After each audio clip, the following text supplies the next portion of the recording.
a háchairte, fisgur magéh. As lé board stúdi in Dómhór, as lé Mahín agus an níorfrúnsapal Dr Marsaili NicLeòid, as lé an skipa éigrachaí is an na cho-labhairt seo, fáilte mhór chríogaríirih ar a bhúlaigh go Shabhal Mòr Ostaig. Inad náisianta canan is cultúr na Gàidhlig, agus gan na cho-labhairt seo, Foghlam Gaelic in NicDhùghaill A-màireach. Tá sin cho-labhairt ar Fañch. Gebrí bhfuil siú Clàradh as an teomar seo an Talagonic Heimbal, nó bhfuil siú Clàradh ar channel YouTube. A mis ma'n gyda seo hiad dúras a bach cho-labhairt ac yn dachwch an Màiri agus YouTube. Fáilte a bach Chabúrin siad na seara bhíacin a mi critca a mi cíneach gynnyntí siúlaun a hú sin, agus súla sinne chabúrin loch na cho-labhairt na seara bhíacin na smó. Agus ha sin nulig a mi cíneach a caiad ar airst rí tríomhaigh sánrichte, de bheachcin, de dhéaspatain, de chompáirteachas, de scolarach, de charges, agus amindóchas bigan spór. Mas táisi sin, ba mi is an imirig a hort ar Clàradh, Gaeilge. Professor Boyd Robertson, a bhain síla agus an teolach achcha. Bí a bhórchuid acin eolach ar an teolach fír gasta seo, agus ober bhór chútramach Boyd. Haar cór is da ichid bliana. Is an Foghlam trabíon na Gaeilge airstachag an an Alba. Guling an teolach búlach ruai uabasach bigan is seachgan ir as. Nuair a chailhat yn mach is sinne agus an braarachcha John an a túbastrad. Ha mi cínteach gynnynt i siúlún go bhfuil sin úlaigh a smaniach a géad agus a cúdar arachcin go Boyd is síla. Sgan teolach úlaigh ag an am fír gúlaigh a seo.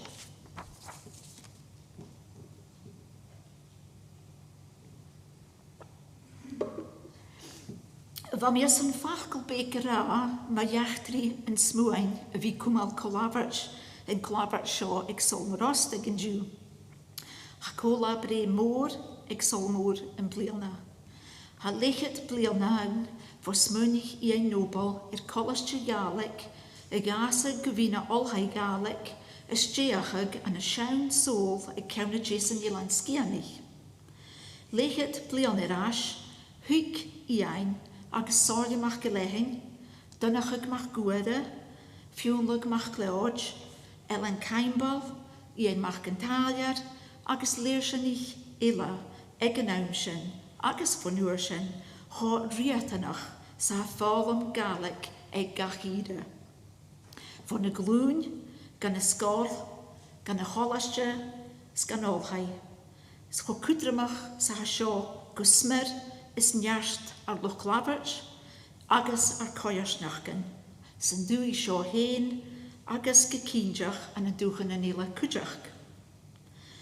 Coltach rí imidach duine is buin ruchcichte an seo ag a cho-labhairt, a Foghlam Gaelic ag cria ar nóbar ag an dómh.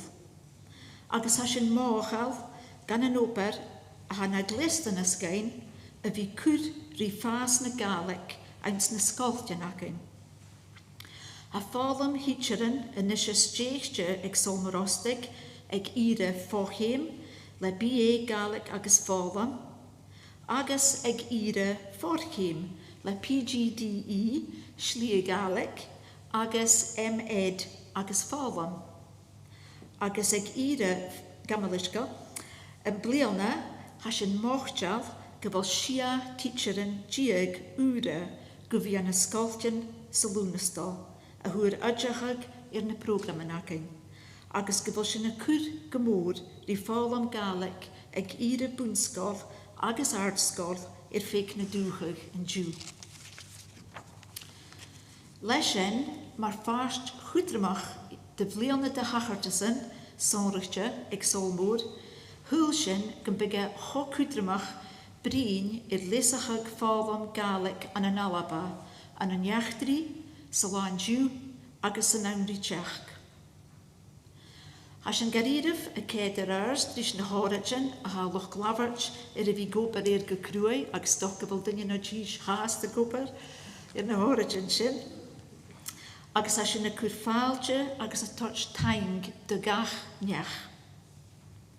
Has an cúideach a tuirt taing mhór garíirih gar trúr phríomh Òraidichin, Màiri Gàidhlig, Dr T.J. O'Kelly agus Art Machcaramach. As an cúideach a tuirt taing gan Dr Fiúnlaigh NicLeòid, nach chuireann a bhí Clàradh san Ileán scianach ag cho-labhairt, ach a bhí is Clàradh agus a brín rain a naich ag seach guadan an a video big, agus fita mi ise chunnit mi pís big in a video in G, agus ha chádrúteachs, chobria, agus a siach ag gomór in orpa dhéanamh a bhí seo ag seach gomáiach. sé anam a video gyrryd a seo fer a bhahawl sa chunig. Agus chayanakalah le fiúnlaig a ghianamh le Diardaoin NicLeòid ola noch PhD ag An-diugh. Har taing háiriste cúideach a dul go ian fiúnlaig NicLeòid a rein ober no mar a channe túhéin ian chopa chomá an a bhí skippe Clàradh agus skippe Jesachí cálag howlan a leos ag a vinnet chavór Màiri agus chanew hí na scadach go deachí na bheith a vinnet Màiri. Tapa líbse is an tín gan na cho-labhairt an a miain bethe óbrach a mi cíneach a ha glé rang agus go leor ile i géach garibh. Bhàillidh just bigan na bharach tain gnáirt seachad. Tapalah ga mo cho óbrichin an a reinin álam ag Shabhal Mòr a bhain sás an a bhí suspens na cho-labhairt seo Diardaoin. Agus a sin a galas Dr Marsaili NicLeòid, Bhàillidh, Shona NicDhùghaill, An Dr Sìm Innes, NicLeòid agus Vicky Marker, tapalah a cháirdean. Tapalah cúideach go gach duine ile a thug taicht, ba reinin álam is chavór gach rein ile sa cholaiste. Sin a galas Jenny Duncan, Sarah Jane Chaimbal, Kirsty NicDhùghaill, Jeannie Forgan agus Màiri Fowler. Is an taicht le techneolas, huas, as in gomór in komen ian Diardaoin NicLeòid, Màrtainn Dónalach, Charlotte Culbertson.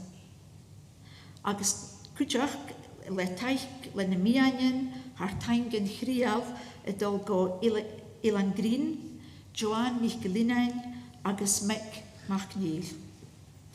Agus Màiri, Bhàillidh ar taing garíirih a hort go bors na Gaelic, a thugain brosnachig, agus an taicht múneachí a lig lein a cho-labhairt seo a chuir Diardaoin. A taicht bors na Gaelic a tuirt coram príseal, gainúlig, conoltrig agus rangsacha go dhéanamh an gach seorsa de gálam Gaelic, fad is farsain, faramel agus neo-aramal, va bún go bar, va áig go ús. Tapalah. Nishe, Bhàillidh Màiri ceanast rangsachaí an tómhór a Bhàillidh, bigan a bharach íse gain man na haráin as na trí láichin rítín. Tapalah.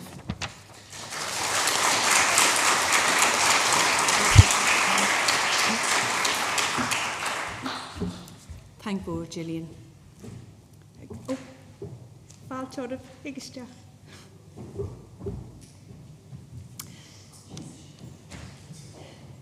Nuair a thóistigh sin is múnacha géad cho-labhairt seo, bheits an ábhar cagin bhí a toist gúine crainn cónla. Bheits sin is an coram a chuirse le rangsachaí Foghlam agus ga dúine han sás an Foghlam de gach ula seoirse a gach ula ire, jólas a chur ar a chéile, bríon a chéile agus dúnsacha fo chéile. Go seach sánlaite bheits sin a géirí beachcacha géad Foghlam Gaelic as an siga barsinge, Bhí na traflaí in a chin go dtí go Foghlam na Colastain agus na Nolchain. Agus bheits sin cúideach ar san beachcacha ar túbhéile de gálam ha go maith cútramach, Foghlam an suachaí an míoramal agus as a chóirsneach. Ula Gàidhlig bheith sin is an Biach-Gallic me cimar a hana sóiseach an sin ula d'Gháil me tíon cóla agus a freigarsteir chéile me farstin de gáirineach bheoil Foghlam-Gallic as an arstaineach as an An-diugh. Agus has sin ula glán a dói gyn de gaf síomhse an tíide agus gyn de glach sé bhile an choram a híon cólarein agus has sin déanana fiúar mhór vis na chluinnes agus na dúnsacha sin hair sé na trí leiche na háráin. Me obarálam as na scoiltin an ránsacha agus an cóirsneach gyn de gach ula seoirse, me na róls a bhís ag párantain agus ag buinen, me chultad agus na healain, agus me neolalas a heag luch labhairt agus luch dúnsacha na Gaelic ag gach ula ús agus íre. Mar sin mór an taingiú bhile san na háise bh déanú le bhí tuairt an guchanna dúla cóla, agus an choram a thuairscéin éisteach rí chéile, dúnsacha bo chéile, agus dócha fiús dúla na thuairsca chéile cúteach. Tá sin beán dóchas go rinne ein slíon na dhealbhah a bhís gar teoiricha go choram an úra as an amrí teach, agus mar sin tá sin na gaoghéomh trí leighinn sonna, spórsal, buanachgal. Bechóg op an housekeeping chóirscéibh cúteach, Hanil sin na sulach gin diochin Ro-ràdh tine idiad agus mar sin ma chluine sibh an Ro-ràdh tine an fúd sibh glósa gosoch go cíalach a hiún sin an exits as asgóibh an hun agus amach an hun. Jef si bíag hies a staide, bí brach is driain idir ochga agus castralas dé nui, agus bí aman an té, coffi, lán agus géniad a réir na Clàradh amma agah. Huf can an a cho-labhairt, bí a bhórchuid den a péperin gan líomhrach agus a Gaelic, heid fioin a chuir seachad as a bhéarla nó ian as an dáchanan, chuir sin fáilte ceistin an dáchuid as a Gaelic nó a bhéarla nó a dáchanan. Fiús na chuid sin ceistin a leibseach gan an Gaelic na héireann ma thugra sib bí fenú gar ann ag bhfuil Gaelic na héireann. Bí filme chuir tachast as a seoma seo son an Òraid na héidir chrúlach bio, a chan cameran stéite an a lehéid de gau nach eiceir ac an luch lauarst, ha bhí gingin luch áwarc an ochguch. Bí neach fótó ag na sanamaiche, agus mar sin fiach an ein sif ioin mar a heil sif an nochguch as na gilih. Agus huf sin cudioch joad an ahisk GDPR agin ag desgan in adfáilte ma vis dunne acu son eichgin. Ma vis ceistin biacah me groich an practicach, fyd si fáinach igen in adfáilte, en o brinri cudiogan as a skiban o cho-labhairt. Siesaf an airste, huluniach a ha, ma fáiste, gusum smeid. Barach na sin has Siesaf.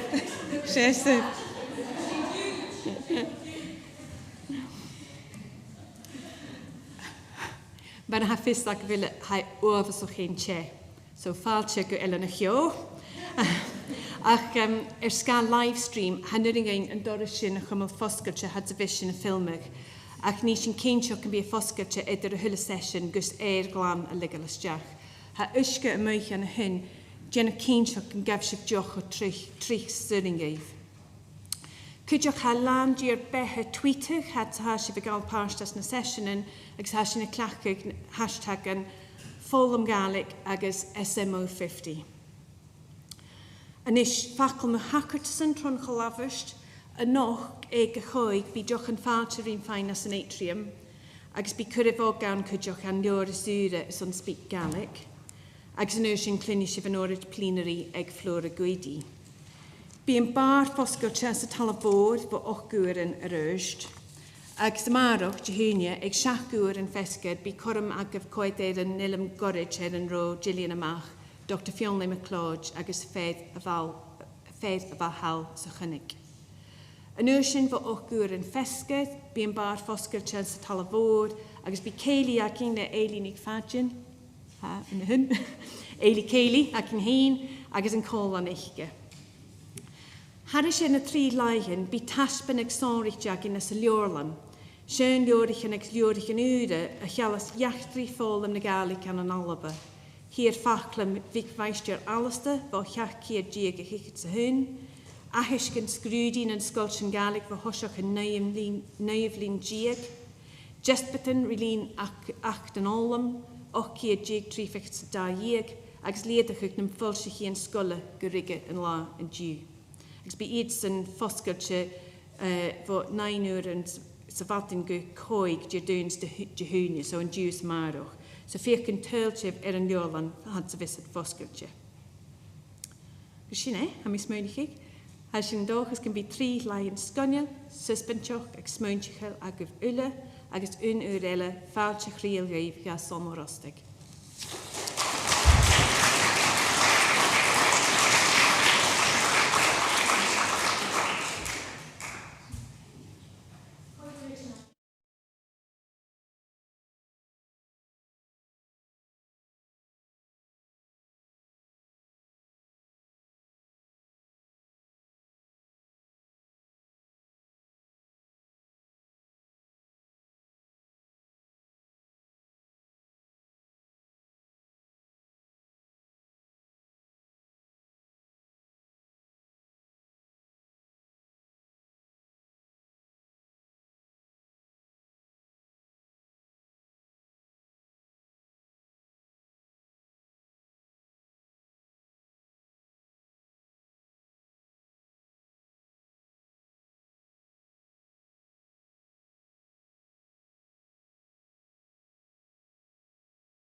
Fesca Màiri Màiri, Dr Marsaili NicLeòid, Stúricha Roinúla ag Shabhal Mòr Ostaig, Fañch a chiad Òraid uilig, gan a chiad session, has se ben a session a hún dochs bydden sy'n hesyn Kirsty, gus Bhàillidh Fañch a chiad a chwr Òraid uilig, chamig dolra ag yn tai ach wain, YouTube, gus an halwch o'n eich aimpel yn sio fesca yn diugh.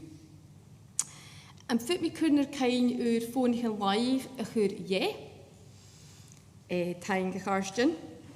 Ha trwy lwchlawers gyfiacin yn diugh, agus se tlach hawn Fañch a chwil a chwyd Màiri Anndra, An Dr Marsaili a ha na bawl stúricha borst yn twy, agus a chwyd siacha coig blyn y diag ag olhaig yn eichin. As yn cyntig by Màiri a taling yn oper awn sy'n rhain at syfai yn sy'n. Agus haig fi brwyn, i'r chysbyrdiwn sy'n cael profession to teacher yn bwci, jihad hein, ag is yn rawn sy'n cael a capel i fyfaddi.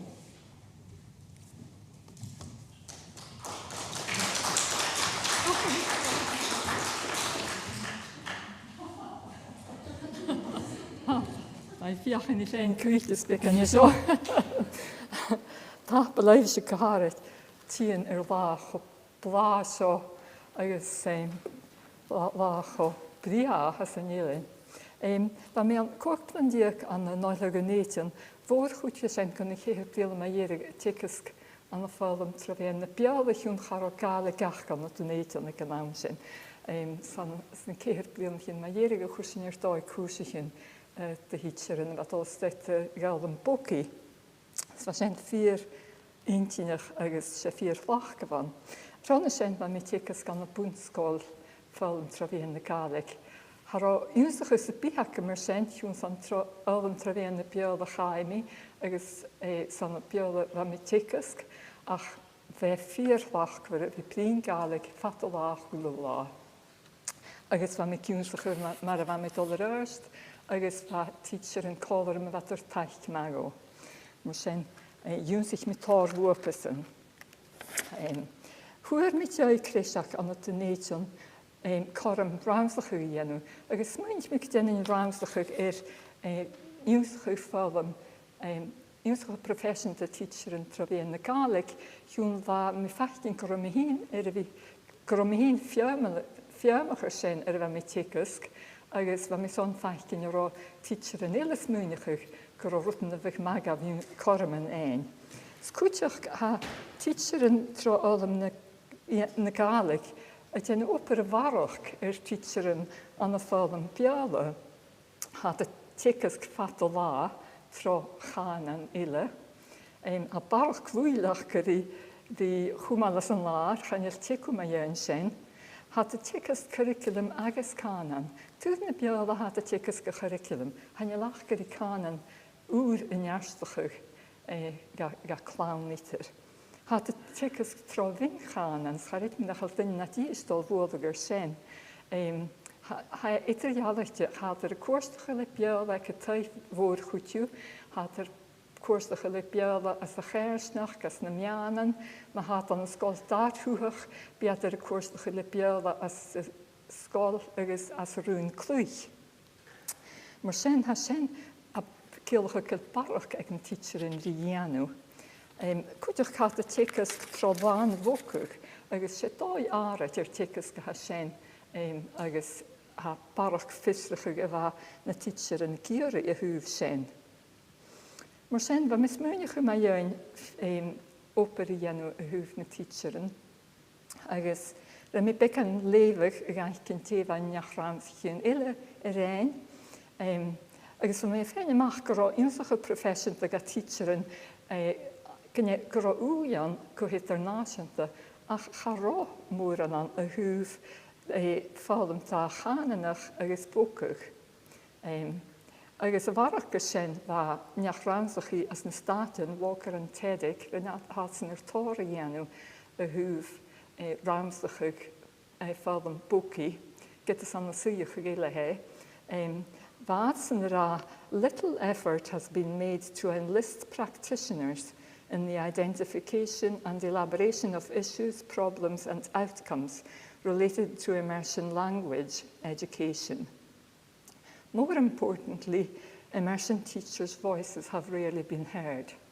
Agus Màrtainn gón na tícas go dúine búnscoil na artscoil, be sé uair na farcin go beachcan ag a chualatain ar a túil tí sé féimechir.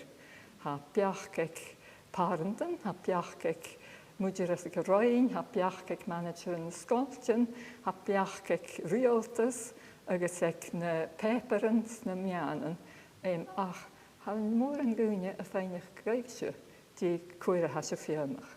Mar sin bha úiacham an na céit sin. Ha buan an nán a ha tíanú ar bhór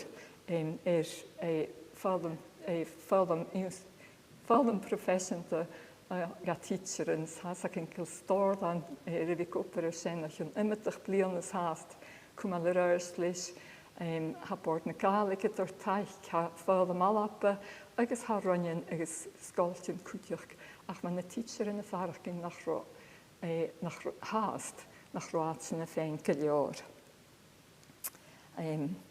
Mar sin cymryd am i mi chael o'r siot ti'n cael dy hosich mi.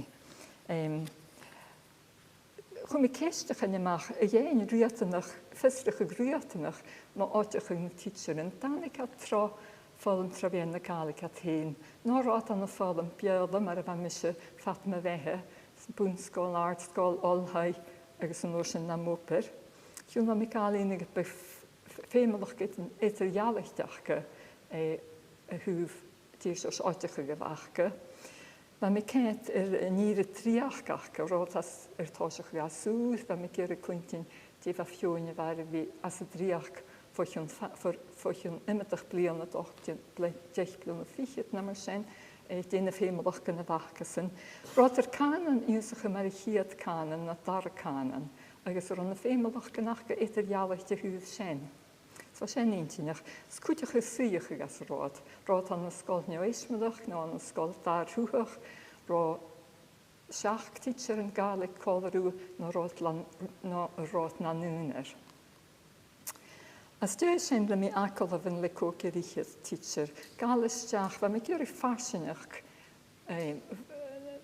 narsinach befw y bwrng o ein, y Gàidhlig siach, Hymau teacher yn afystach, teacher yn y fan y clasig yn haast, teacher yn principal i'r canartan agos canartan. Agos, son dyrach ys o'n fein farsinach dyfiachgan. Hymau siach yn ytyn, wtrys yn ytyn, a ceir, hymau smychyn y ceir wtrys yn diag an na lapa farfel Gàidhlig.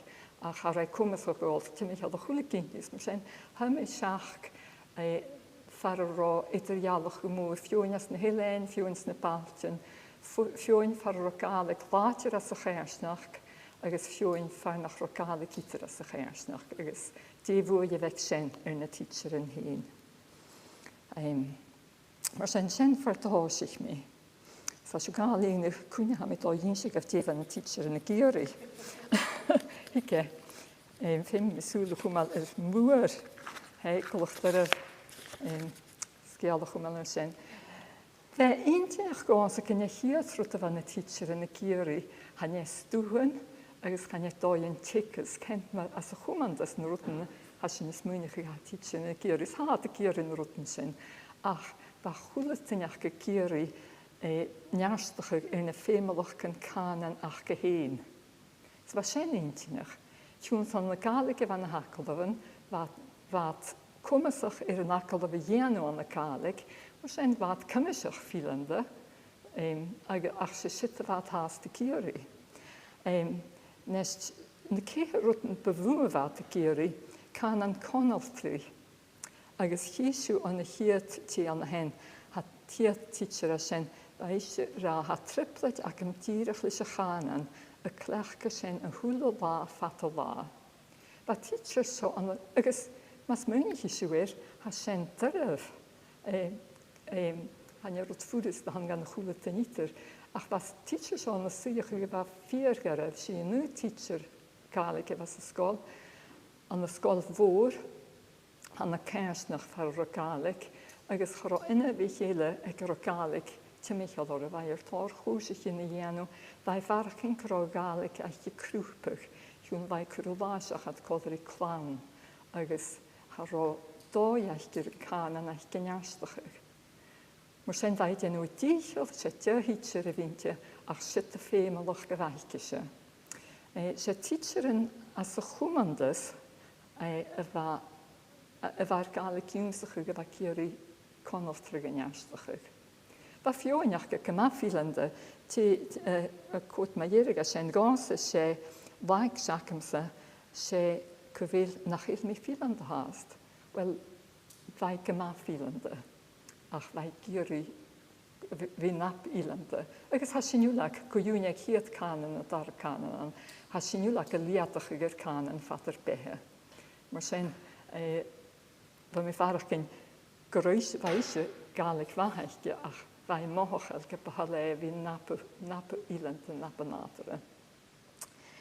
Bha fioine a bhíon sich Gaelic mar a dar cánan fioine bheach go hús, ba chula duine dú sin i géirí cánan spéisialta na cánan académicach. Ach sin na títearan a bhar táiseach go gasúra bheith sin. Ha raid an drug sa bígan na nniuine bhar a bhí ticas clíonachin. Agus ma hiice siú ma ha siúr tin trofáil an trabhíon na beala siúpéin, ha curí cánan mathematics, cánan science, cánan académicach, cánan criminolus, úmsachach. Ma úsa siú na tables an na beala, fiachurí cánan an na Gaelic, bua. Agus bí cán acu an na staing gymal bua.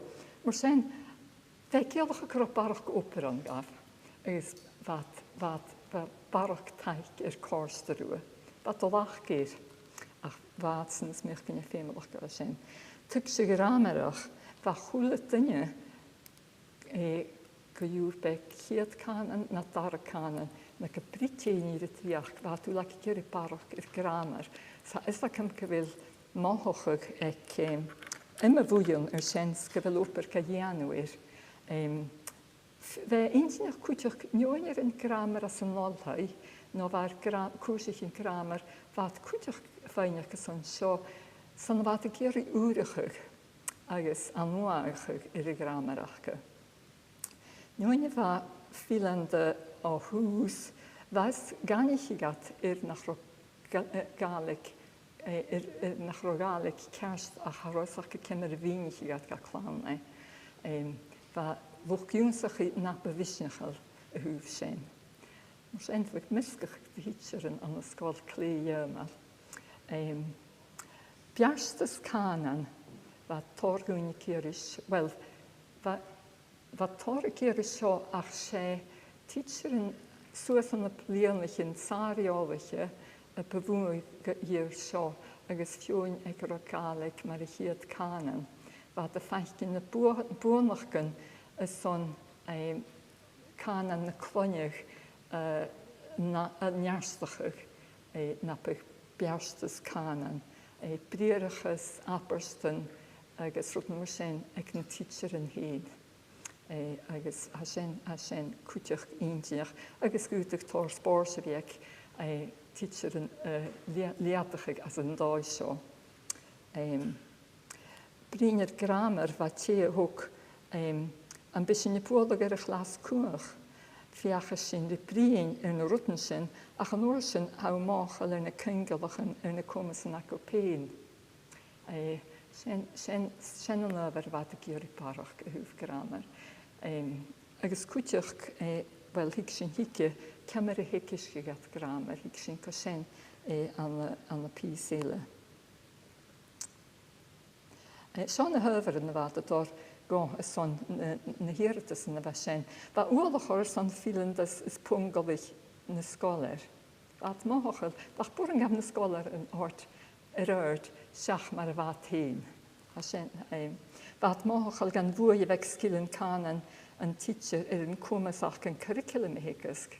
Mae'n hil fach fan y curriculum acw hanil e cwmasach gyf tigysg. Bad mohochel gyniad yn un fodl cánan an sy chlas. Agus fe ffyr fan a bwryn taich cánan yn ydych ile fi ansgach clas.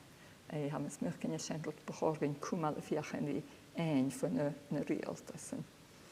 Cúideach bha bhuaile bheith scilin canan an teacher conaltra le parentan is an scóil fat.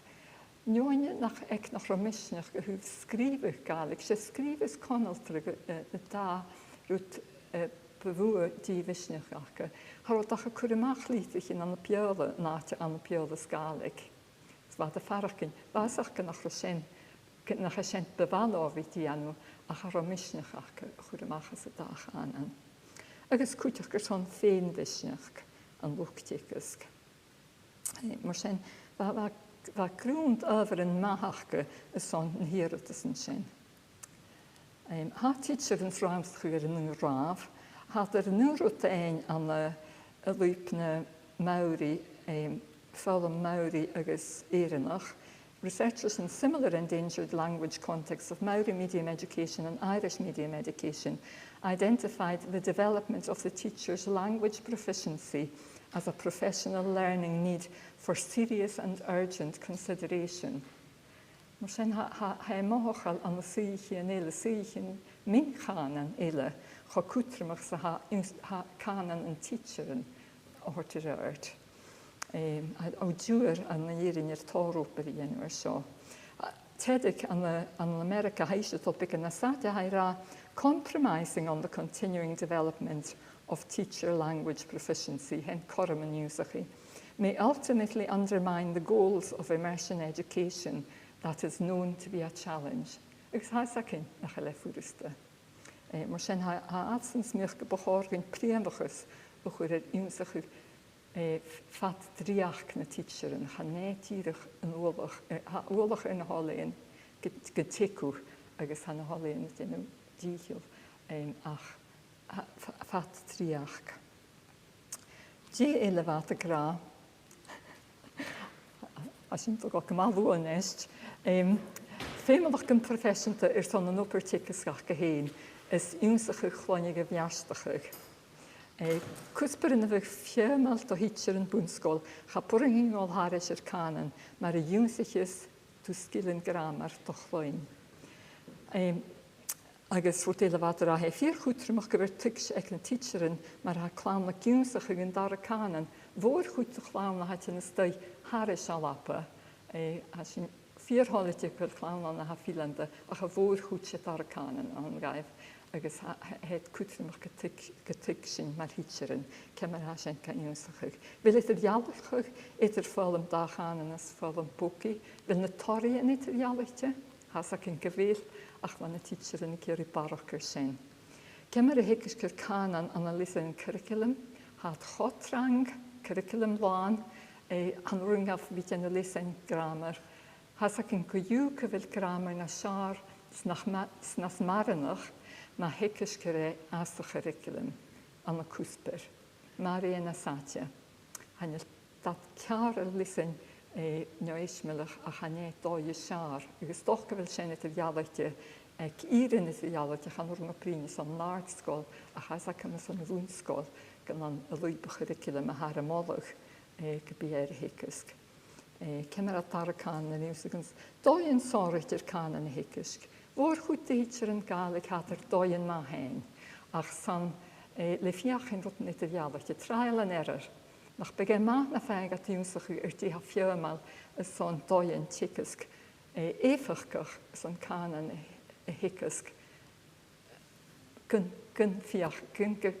at vi fiachin rot na mach lá hain. Agus ha tór ransach self bin, sin has ac yn gyfel dóin a hanas efachkach na chéle sen i hianu. Teacher is rámsach ríiste in Ro-ràdh. Is ac yn gylach lawn at yn y cyma, a sin fémer focus of arach. Not only to improve learner language accuracy, but also to enable learners to achieve the higher written and oral proficiency that's required for academic success. Fémi at y fiec art ma fac at y bhúnscóil, agus ha teacher in art school agus dúlan i bharach gacha man na héile chlámnir íre Òraid I dhéin as a bhúnscóil. Ha mi dólagáil cymisach lúan est, jún ha mi rúi macha úne. Is ac yn gyl scholar in Foghlam trafian na Gaelic a déanú má, agus chanút sin sin dhéochannacha chatar ramslach ag Johnston, ag O'Hanlon, agus an éirin cúteach i sealtain cilbúnach gan má ysgol y chlawn ac yn y ffilm Trefian y Gaelig y dian y math hwf academicach ach hanel senat ar ffalaf lys y tŵf gyfil rwtyn y ieim sy'n yn arstach ys ahrach fa corym yn ac yn sen y hianw. Cwrtona sio tachart se doi tickets gehad fi acyn the incidental approach, focus on meaning a sy'n yr fi as y fwnsgol gyw y tickets fiachan i dyn nhw cyntach gael chlawn y tygsin di ha sy'n yr a agus ha sy'n cwtramach ffeimr sy'n y ianw ach hanna sy'n o nhw ffocus i gym ys y fi acyn ha ys acyn cyfel y doi tickets ga sy'n ha tor rams o chwyr i fi enw yn Canada agus ans na Staten agus yn Eirin. The immersion learners also show lower than expected levels of grammatical accuracy, vocabulary and appropriateness. Agus, a mis mich, wel, gwyntich yn hyn le sien y fa mis y ticysg gyda nach rosa cymtilian yn maioen. Agus, se sien yn est yn na chym gyn. Cwrsona hana dwletas yn sien acyn. Siwn gyfel ffocus ar brin y canon. Ha cyngolach canon sy'n chlas. Chan eisiau brinach mae yw'n rwt yn Òraid. Ha rwt yn nach sy'n dod o brin mae yw'n y clas. Ha grammar nach dig sy'n haris sy'n ieim ys y fi ar y hicysg yn y groch.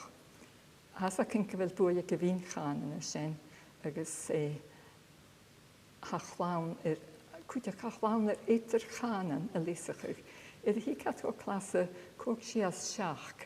Tyci at y chéile, tyci at teacherat, agus hanne lat mohochal, gyfel merach gynan. Siwn hadw lag y tyg sy'n y chéile. Hannes ac yn fel siwr clwynti mae yw'n Òraid Gaelic, medium Gaelic. Ha sy'n Màrtainn, sy'n y fys y tachart yn y canon yn eile. Hanne dat ciarar han lamach ire an y niwsach y canon, ach ffeim sy'n fiachan i cwydach god haris yw'r sy'n. Agus has ac yn ynest doi yn yw'r sy'n ianw. Harit mi cyfelwn ac am brin mewn sio. Da fynyt. Di fat yr am yn y sy'n chi'n achga. Wel, fan y text eich yn nio eismelwch fat yn as fa barwch corym yn niwsach o profesiynta as na sy'n chi'n sy'n. Har o tegwys y bihan. Fe'n as mysgylltio an ysgoltyn dar hwch. Metach yn sgolig, ba sy'n mysgylltio har o sgol far o tor scholar yn Gaelic, teacher yn Gaelic, stoc yn apolwyd y fiole, har rei con yn apiar na sgol far o becan teacher yn Gaelic, ys pys mwr, ba sy'n caran mysgylltio, ha bwrwng o lal y cynt gyro arach ys y bi an y metach. Rangach na hierarchy. Ba tygsyn a ti, not cynt tygsyn o'ch crwyelo yn sgolig is yn rhain ffyr chwtrimach. Ba sy'n gyma mohachal. Agus chi siw ma se bwch crwyelo yn sgolig a ha cwrdd doi unsach o profesiwn yn y teacherin. Agus se a priafachus ag ffolyn Trefian y biola. Mar sy'n se cwsbyryn ag fel wy mwydio'n y biola y fa chwlyd yn y ffein. Agus wryn se dihig se fan, har o tygsach ag gyron y teacher yn Gaelic ffeimach yr o farach. Ha me tirach dod o sgwr, actually. Bahal yn prin mewn bwgwch, hanel nago. Ach ha bwgwch y ciolach y bwgwch, hanel y ciolach y becan bwgwch, sen tosach i niwsach y Gaelic. Heg ai ciolach y bwgwch ag y chwle hire, bwnsgol, artsgol, agus yn lonhau. Mae'r hasol y sialdingen. Mae'r sen môr yn taen gyson eistachs mae corym acw cys na ga einach ffwtys yw sen na ffwtys yw greu mewn ar am wyr y cynile. Mae'n eil data cwr i ra ha sen casglio'r ha siwrt yn y ma sys y tes a sio. Geistach. Tapel eif sy'n cytarafa.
Tapalaibh a chartan as an Jesus an tá sé garíist.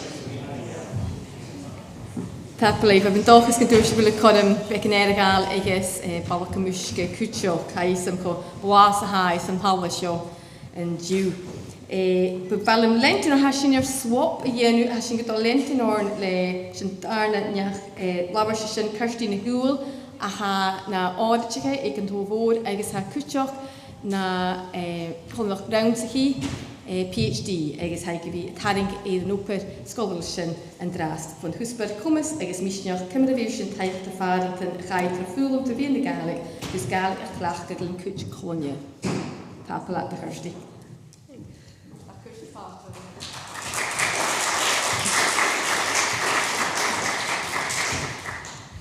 Mòrtainn, agus Mòrtainn bhari Anndra bhesin os a chéin insnach, chan os Diardaoin tough to follow, ach seo sin. Fes gyma, is fes a Kirsty agus ha mi diúg fi brian raibh min ránsaach PhD acum. Bechor Ro-ràdh, chiad dolmach, ha mi diúdach ar a chiad blian acum yn drasta agus ha mi gopar ar Pàirt dúine. So mae gwyt yn bydd mi hast y brian ar y sio a ciawn dich bliana, ha mi dofn nach bych cwy. Agus bydd mi yn diw, agus sé ceis ránsaach acum, son a PhD, Jane knacht ben stade a vis a cur bachgig fílantich an a vi clachgig Gàidhlig leis na ghinnealach is ríis a working title yn draste. Anton ránsaach seo vid súl vinneteach id Charliechan agus Dúine Antonian scianach a fílanta an sa Gàidhlig. Gus tuk sin Jane knacht ben stade a nóchgus an a vi fiachan rí Gàidhlig a bhríon dus rídhluchláirt eile. Agus san seo aine mach, ha mi dul na céistin ránsaach seo a récart. Cemra ha luchláirt fílanta bó dhéipir ghinnealachan a tic sin luach agus clachgig imimeí Gàidhlig agus bearla an an cúchlig thuiachíon. Déanú cho-labhairt an san bí luchláirt fílanta bó dhéipir ghinnealachan clachgig bearla agus Gàidhlig. Agus mi erig, cemr a bhéad seo buai tar chud étar ghinnealaich an sa chéirsnach agus an san dachi. Mar héil se bheolch tar chud étar ghinnealaich ha mi céalchaigh intergenerational transmission. Màiri genimichir, sawn as syniad scianach a vis a ránsaach seo stéichte, agus son yfir yn fólaseach, agus mi gwyt yn tyrach, cha fi'n son ránsaach atas yn bí eile. Ach yr iryf ha mi ferach gyn gyfeil, glwsuach i dy Gàidhlig ar unielan, gyma eins nach yn draste, agus byn mi barach gydainach gyda'r sin. Strain sa'r scholar agus iolacha Kenneth McKinnon yn tuadas ránsaach geirig yn nícha tyflín clachgig na Gàidhlig sa chéirsnach, fiag alapa agus cúteach san Nílan scianach. Agus fios an sin fe fólaseach gyfeil stein na Gàidhlig an dros stein as na céirsnach gyn agus gyfeil Gàidhlig san dachi a críanig. Agus an anúideag ochgutach scríb McKinnon gyda áte chútramach an Nílan scianach a hoof Gàidhlig. Herste, the Isle of Skye comprises a crucial area of the Scottish Gaeltacht at the present time. It has supported a very strongly Gaelic-speaking community throughout times and into our own times. Coras tríchid bliana on a scríb McKinnon seo, chadach scrúteig vinneteach gin léhirt mar a rain McKinnon I ghanamh ar clachig de Gàidhlig sa chéirsteach ar an éileán. Agus ha ahrach yn môr economach agus socialta tíine in Nílan scianach mar a bheits isacad háda siad an ríchid blian a chai seachad.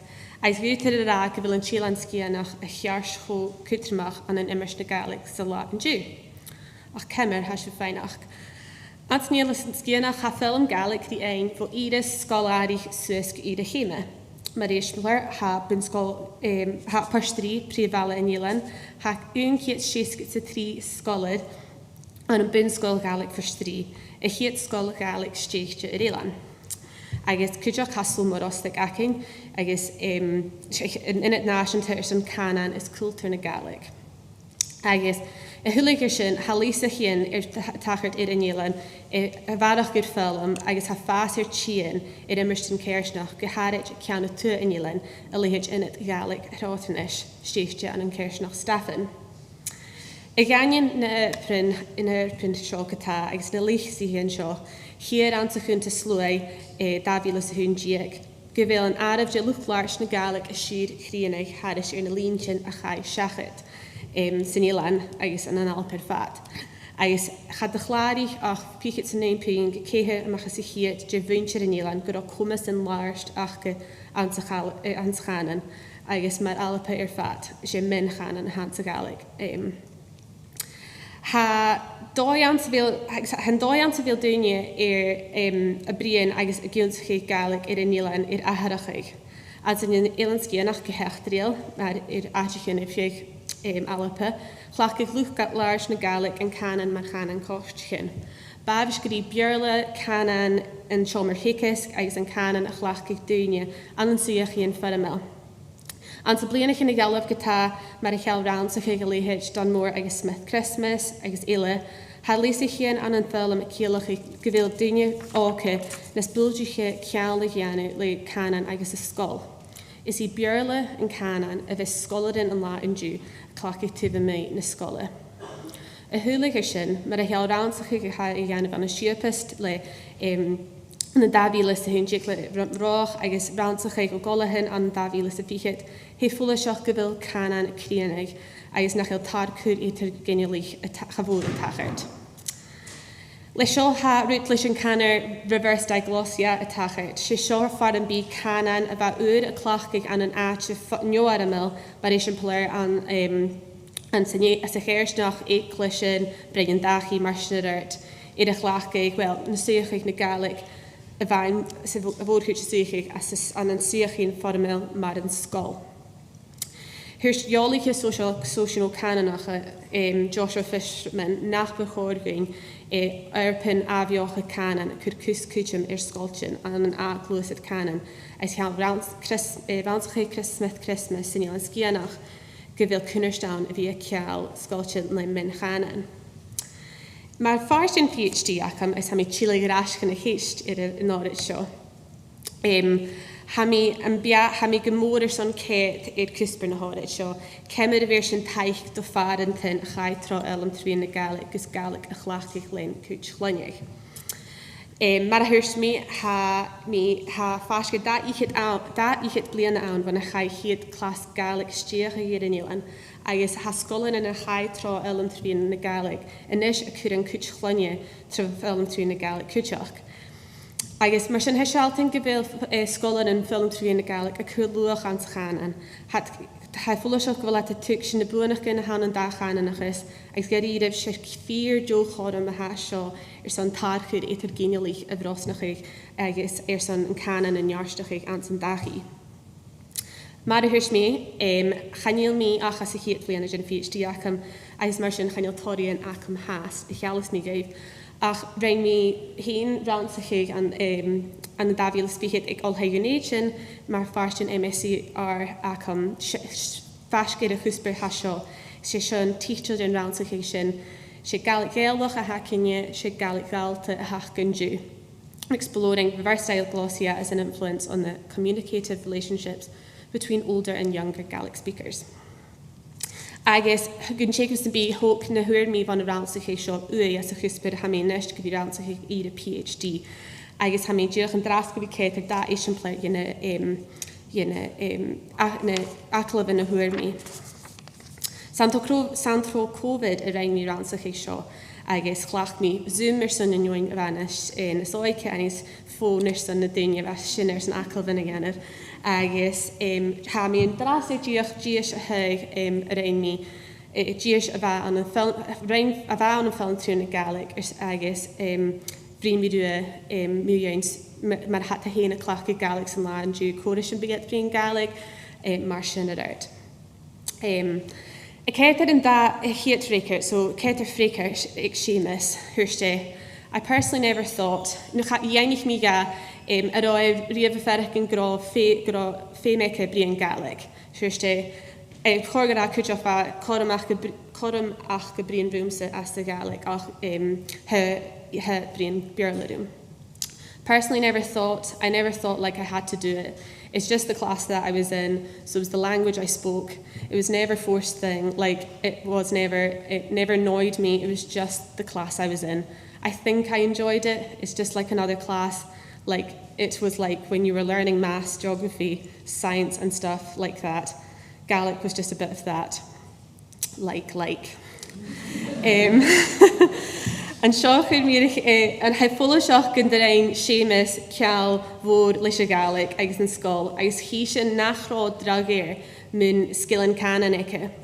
It was just another class mar a thuirste, agus rinne comas étar Gaelic agus cúsparin a léhit mathematics agus cruneolalas.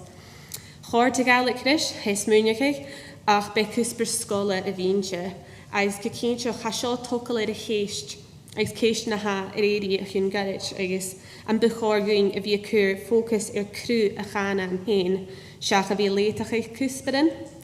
An bechorgwing a bhí cúr badach fluach a cultúr na Gaelic gus an big mácha nach a ddíadach cúspa a bheit an colach a bhí cruneolalas. So nes céit fricirst Anna, sauna misnach go bheit seo agus a ríist haí cúteach leave me Shona. Yeah, I think it's just because in case I stutter or like I don't say a word right, it's not like they're going to judge me on your Gaelic. Like no one thinks that. Like no one is going to judge you on your English. So they're not going to judge you unless you're doing something that's like to do with work or university or something like that.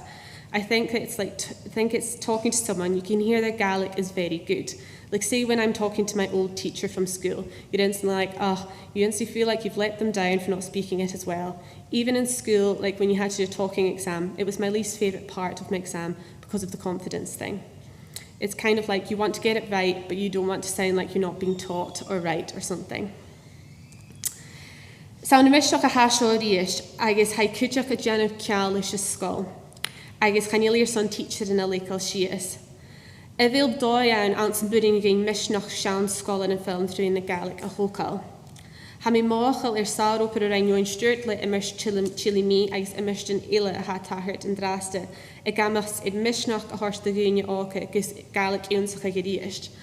Ach camad a bhérig sin duine colach I séamas agus Anna immerst mar seo a ghéanamh, cúteacin mar séamas a thuirste, ha smúneach gan de chóirt Gaelic ris agus Anna a déanamh ceall cho-labhairt leis a scóil. Stochel is smúneach Shona a thuirní na fréiceir sin ag séamas agus Anna san beachcach a chéist, cemid a bhír sin taicht farantain a chaidtra an trí na Gaelic gus Gaelic a chláchcaigh len cúit chláine. Handí seo fuach a sinélan, se ina bhí gáilcha húnta ag a chaidtra an trí na Gaelic, agus chanealat beo neo gopur anna súil na Gaelic. Ach me gúte an cean cóin bliana go bí clánach an an bunscoil Gaelic for strí, neo an film tribí na Gaelic a fiag an élan. Agus mar a thuirst mídia se fíorú chádam a hain san tar churéine tar géinealich a bhrosnachaig. A ríist, chaine an a fréiceirste nach am háast, agus ha mi gomódar san barach léitach a dhéanamh ar a chuspar seo na mránsach ag PhD. Agus mar a thuirst mi ha mi ag íireachó trán na mránsach ag ha uabhasach fé mar gá Jéisbitin agus cóiríonn mar an dú a chlóintin agus mar sin an big úne acin chuirdaigh im stocha megúte stocha gon beachci sibh héanaar céistíine léhit seo neo me ha puin gna a háis bhir son tócail rúmsa chuirn fáilte roibh agus tangar san éisteach rún.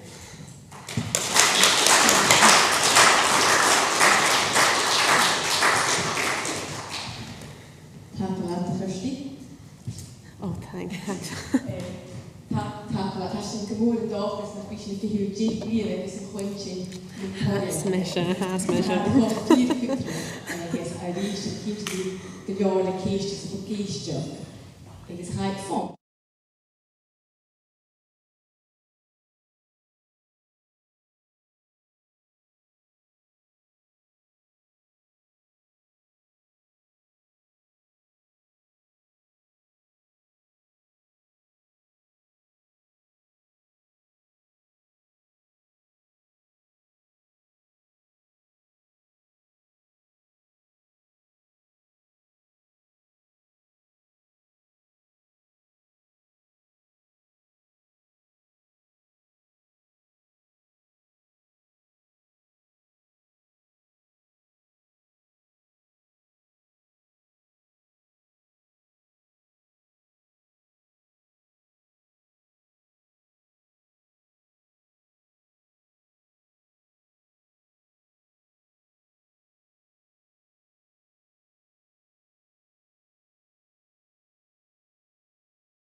As gan Òraid Màireach an sheisean seo, agus Fañch a chuil oribh a hánig a stéidíach an drás tain, ha mi létholiste Fañch a chuil Màiri Britton, bo olhaich Britton I bhadi.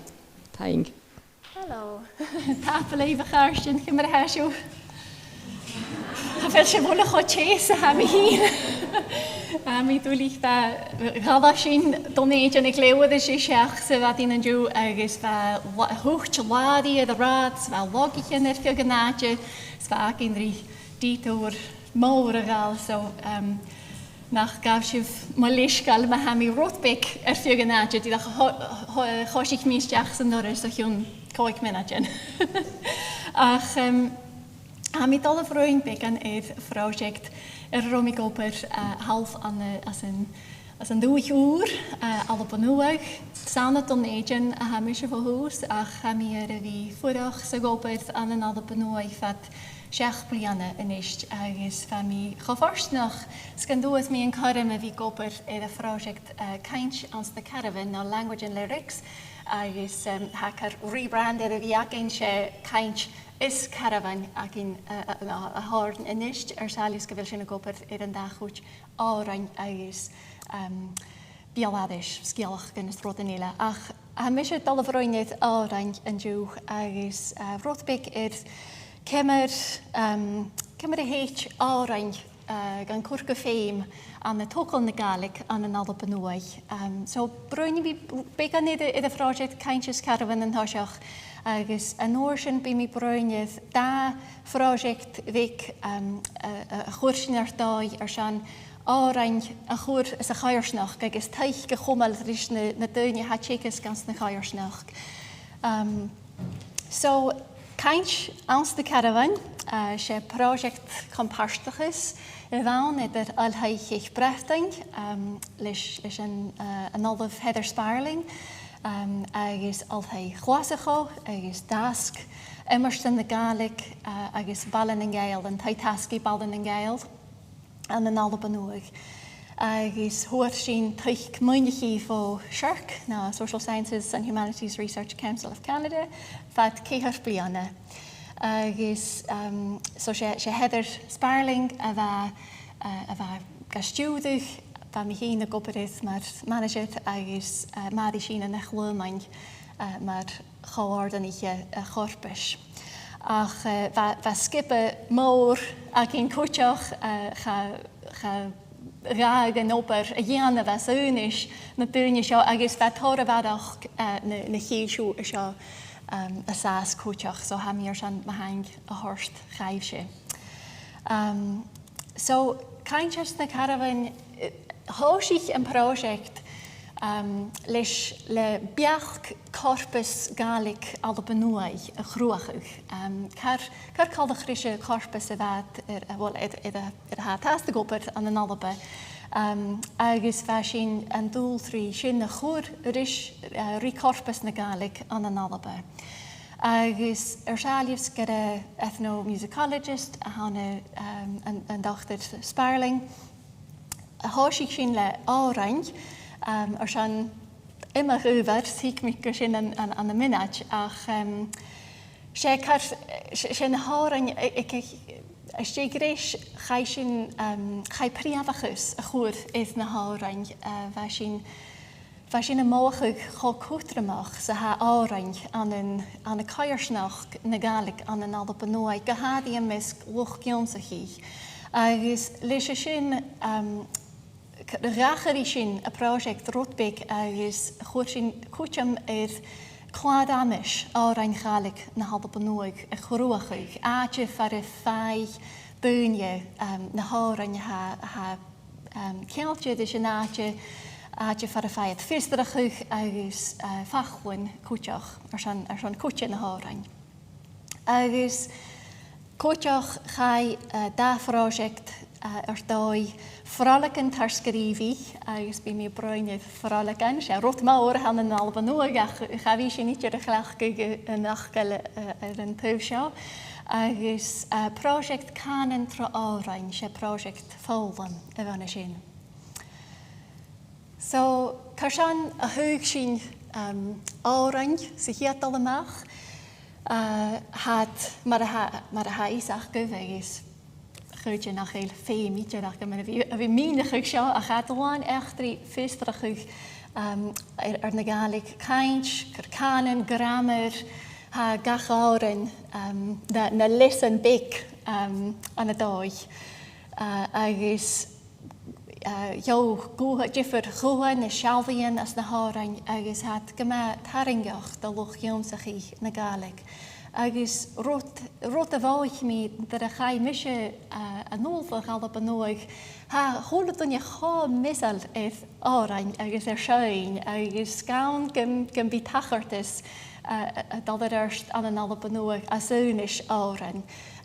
Gymatrich táisií a grach le árain agus ha dúnig gyma misal tín Craincáilda tíimechalid bárs na cléimhhuaid agus árain bhuaid I gáil trí le pláte cúteach an dóid nach éithú an an alba cho trí. So saona sa sin a háisí sin agus chhrúigh sin na hárain bhá leirichin péichbar a néach Láv skrivenin is clippings mar a chanasat ha tóirhiú sin as na tascóin dúine a bhí a gheada goach na nárin fan na péichbar a néach go lehéid bhí talla agus gan cumalh an scrapbooks agus ha an tascláin ag an ina féchtanach bháin na leirichin seo. Agus le céint Clàradh fáim cúteach van in het feitenach, strún geil, chóstri chláisneach, a chai chorartáig althai chlásachu, agus me ha sé var san a liste sláán eichgin, chael sem curimí na slides man córstig an jer agus fyti sive an ceil sin a lental. So as a sin hánig Clàradh na náran, so hac a nist choris siamíle árain an Clàradh ha féisteach a gáil mé dhéon có bheith a gáilh a Clàradh, có roin an táran, có cairsneach an buneige, agus ha choris míle text an cúteach an a crúch digitach. Ha tríhid sa cóig roin an dáta a gáis ránsachuch, so fuid tú dalisteach agus Chanlism árain bhuaid a siadamach Victoria a lorach agus nachcí na hárain is a sin na fuide tú Foghlam rámsachaí a choristeach mar agus sanas a bhearla hat ach ma choris tú isteach pig mar is siemplir nachcí coiú dosan árain móchgan. So channelism kom mi orm an draste ach ma vis óne ánig an jerig futi suúáil Clàradh a heachtain chléh agus futi sin kar lorach na iachéin. So bheit sin kar rutmór a hánig amach as a project ach bheit sin cúteach san scan big an project seo a cummal tuich i sé neoine ha tócail na Gaelic as a ha geansachach na Gaelic an dachút tchecach agus tócail as a chairsneach. Agus leis sin bheit sin san tuich a chumal dris na programin mentorach a hacín an Alba Nuadh agus ha mit all bhroine de sin began an na minach. Bheit sin cúteach a Diardaoin na fralagan tarscríbhí a project Foghlam canan tra árain agus ha cuam an ciúil fara cúteach far an bíduine a geansachuch árain van a Clàradh agus gan gáil an ástúlar. So, díadach sealach big tócail na Gaelic an Alba Nuadh an drásta, ha Gaelic ga tchecach ans na scaltin mar chósper, agus ha choris chiad scalaran an a deich scaltin. Ha mis múlach go bhfuil fiús na sáirsteanna sin anist han hadamh an seo fá 2000 sa 90. Agus ha chiad bhunscáil travhíon na Gaelic an America tóid agin anist agus sin taiscáil na drachaide an mabú agus cho sí sin well nuaidh le noinir scoilean agus sé scoil neo I séimeach a hán chanaia tuich san bíh an rialtas go míarstanach agus bhí sin an cánaí fiochin aige a thugáil leis an chumala dáilh ach me go bhfuile ann sa a díanana fiarbheith. Agus ha Gaelic gadjékas gas na halthain kuteach I lehéid St. Effects, na althain na Francis Xavier, althain Chich Britton, althain na Vara, ha chláisichan leine ann, go trí gohadidig College na Gaelic, ha Móran chláisichan as a chairsnach, agus ha programmen mentarach gaan, agus seárót a bhaich gánsa ar a chaimí an bheit mí dúchad má bhéalhlach go leis na programmen seo had cho teichgil cho inráhalach agus cho sarabhachail cuteach. So agus had stéchte dói tsikisc Gaelic ag balla agus chanelism Kathleen an bíohéna broineh Gaelic ag balla san hasmanna a tain ach ha Gaelic ag balla carstéchte Total Immersion Plus chur fionlach ma chláidir dói hánig fionlach an nóh an dáhíle sa céhart ha mis moinechuch. Ach a móch tsikisc fás an nóir sin agus sin a móch a ha gachlachig ans na programmen mentarach. So ha na gasci ága ann, ha sin a bhí roiifat déich bliana inis, ha chorus chiad goléich áigdíich a bhí a sás an sin, agus daltachas sin program dalwch gionsa chi na Gaelic a haig ide bigan as arste, bonusbar, sin checar, sin an henne me hir an program fat as a bhéil na gasciach daltachas is a cholarrót ach bonusbar coteach dar a roigus tú ide cumseach ást le a choteálig fud tú a bhí goper le mentor na muime na áte mar a chanasat agus mór an úne chuirseachad cáildarúa as na dachiíonachge agus stáras a bhela sin program agus a roiich fa teachcin a staúrich agus fat bhí láithe ná sa jaurich chuteach ach mar is dríche sé seachcin a hán a staúrich far an bí lochwabhars na Gaelic a ha an iad a bheith filanta tín cruncála gopar neachgan scéalachgan árain dúlchas a fiachinrí tuich go chumal gan jou in ha ik ide kar áster ruitsin. So ha me sé a bhí sás an na gasci teaga, bheit mí an a bonusbar dar a rannig mich Alba Nuadh sa chiad amach a gobar le áte agus ha mí tsikis gur na gasci teaga agus daltachas agus bí mí a cúr árain, bí sin ula cúr árain go féim go medrích ans de chláisiche nachin an a difar gáin agus. So rot ba mí broinir stáras a bhela a ha ann de loch jeansachich ná lochwabharst na Gaelic ag iad a cumseach ást ach ha sin a siar lorach dáin ar sin tuich go chumal rys a bhuian na sin go medrích bí daine a gra go bhfuil car a ruic sin iad ha cumseach ást ach an nóir sin bí car plató ann agus so bheit sinne beach go gur frolach an tar scaríhí a chuir dáid a bhí a cuteach an neoine bheith a bheith árstíí a Gaelic a ruitsin agus bheith cuteach gan cuteach iad a fráisicht a cinne bheith sin féimachid cuteach leis an obertar scríbhí agus so chuir sin dáid an na tachartas an seo bí a gra frolachaí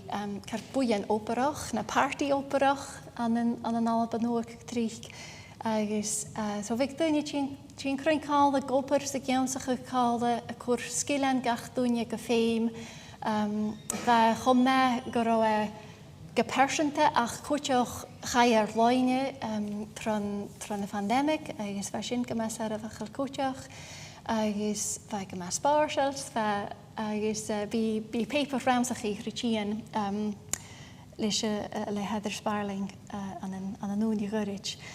Ach díach sin défar gáin ar san de tar scríbhí an a dhéanamh agus suúdach opróin barach go sin ma bhís céiste ná ag an Diardaoin. Agus a rud éile, práiseacht éile a chur sin ar dóid sé canan tra Òraid. Agus sé leabhar na leabharan a chaimach ar pressbooks so ha suúranasci agus foscailte a chuneus an bí ha céthirtíag planighin leis an ann an na trí differ roine nán a thuh ús, so a fiáine ha freigarach de cháin áigrí inhí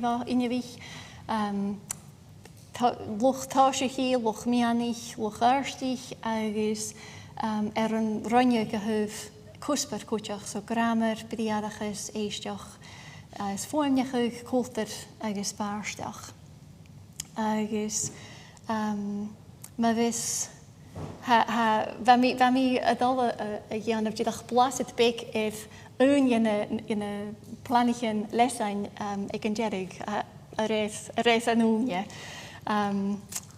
So chuirte díadach ar san blasit a thorstlaíh a bhóg Gaelic ag baile a chi sin cimar han an úne.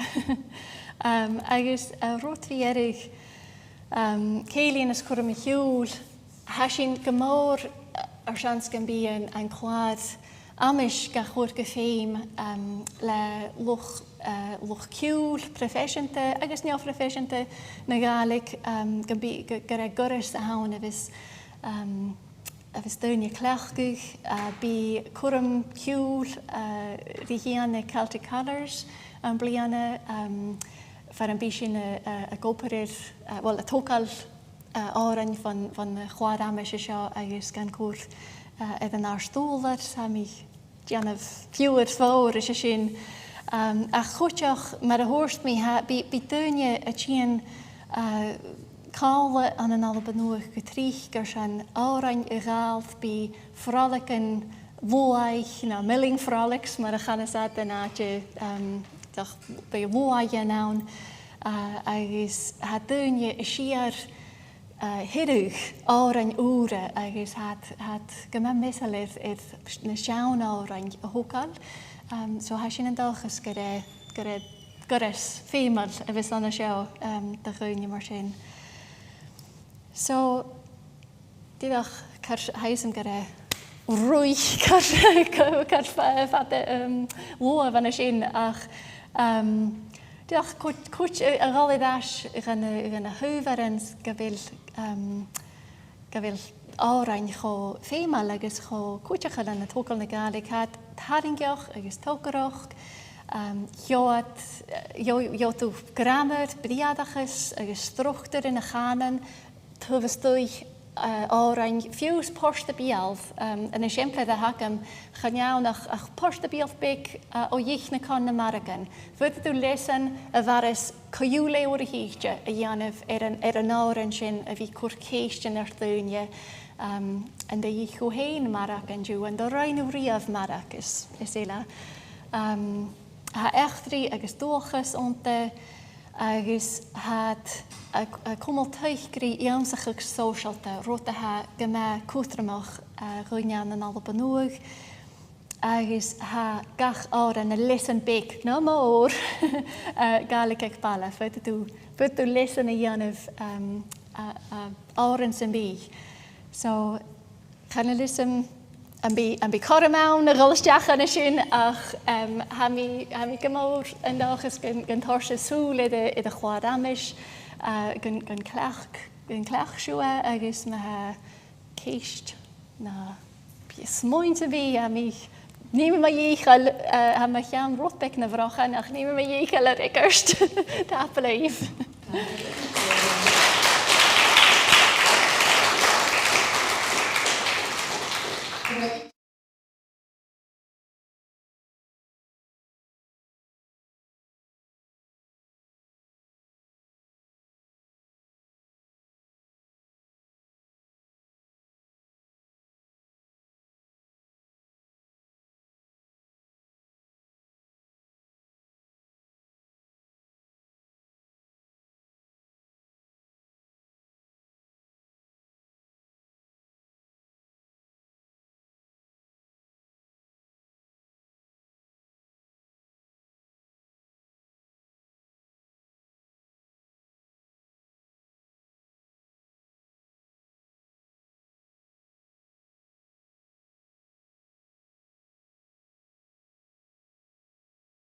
na different search fields. Tú chleachcuh, so mar exemplas ma háir an hítin go classifications sé drop down menu éile a hanna sin, so fud tú mar exemplas milling, sé milling a hacin walking na Òraid Lòid. Fud tú roind éile chuiristeach mar exemplas Cairsneach na county, agus ma chuiris mi Victoria County. Ha seo chuide mar hill se bhealach na háitichen an Alba Nuadh chuide gan ha seo it a bhínechuch as a user guide a seo ach nach gí an uair sin a chula An Lòid siad amach Victoria agus seo faran a chuineach na leabharsích agus na heireach.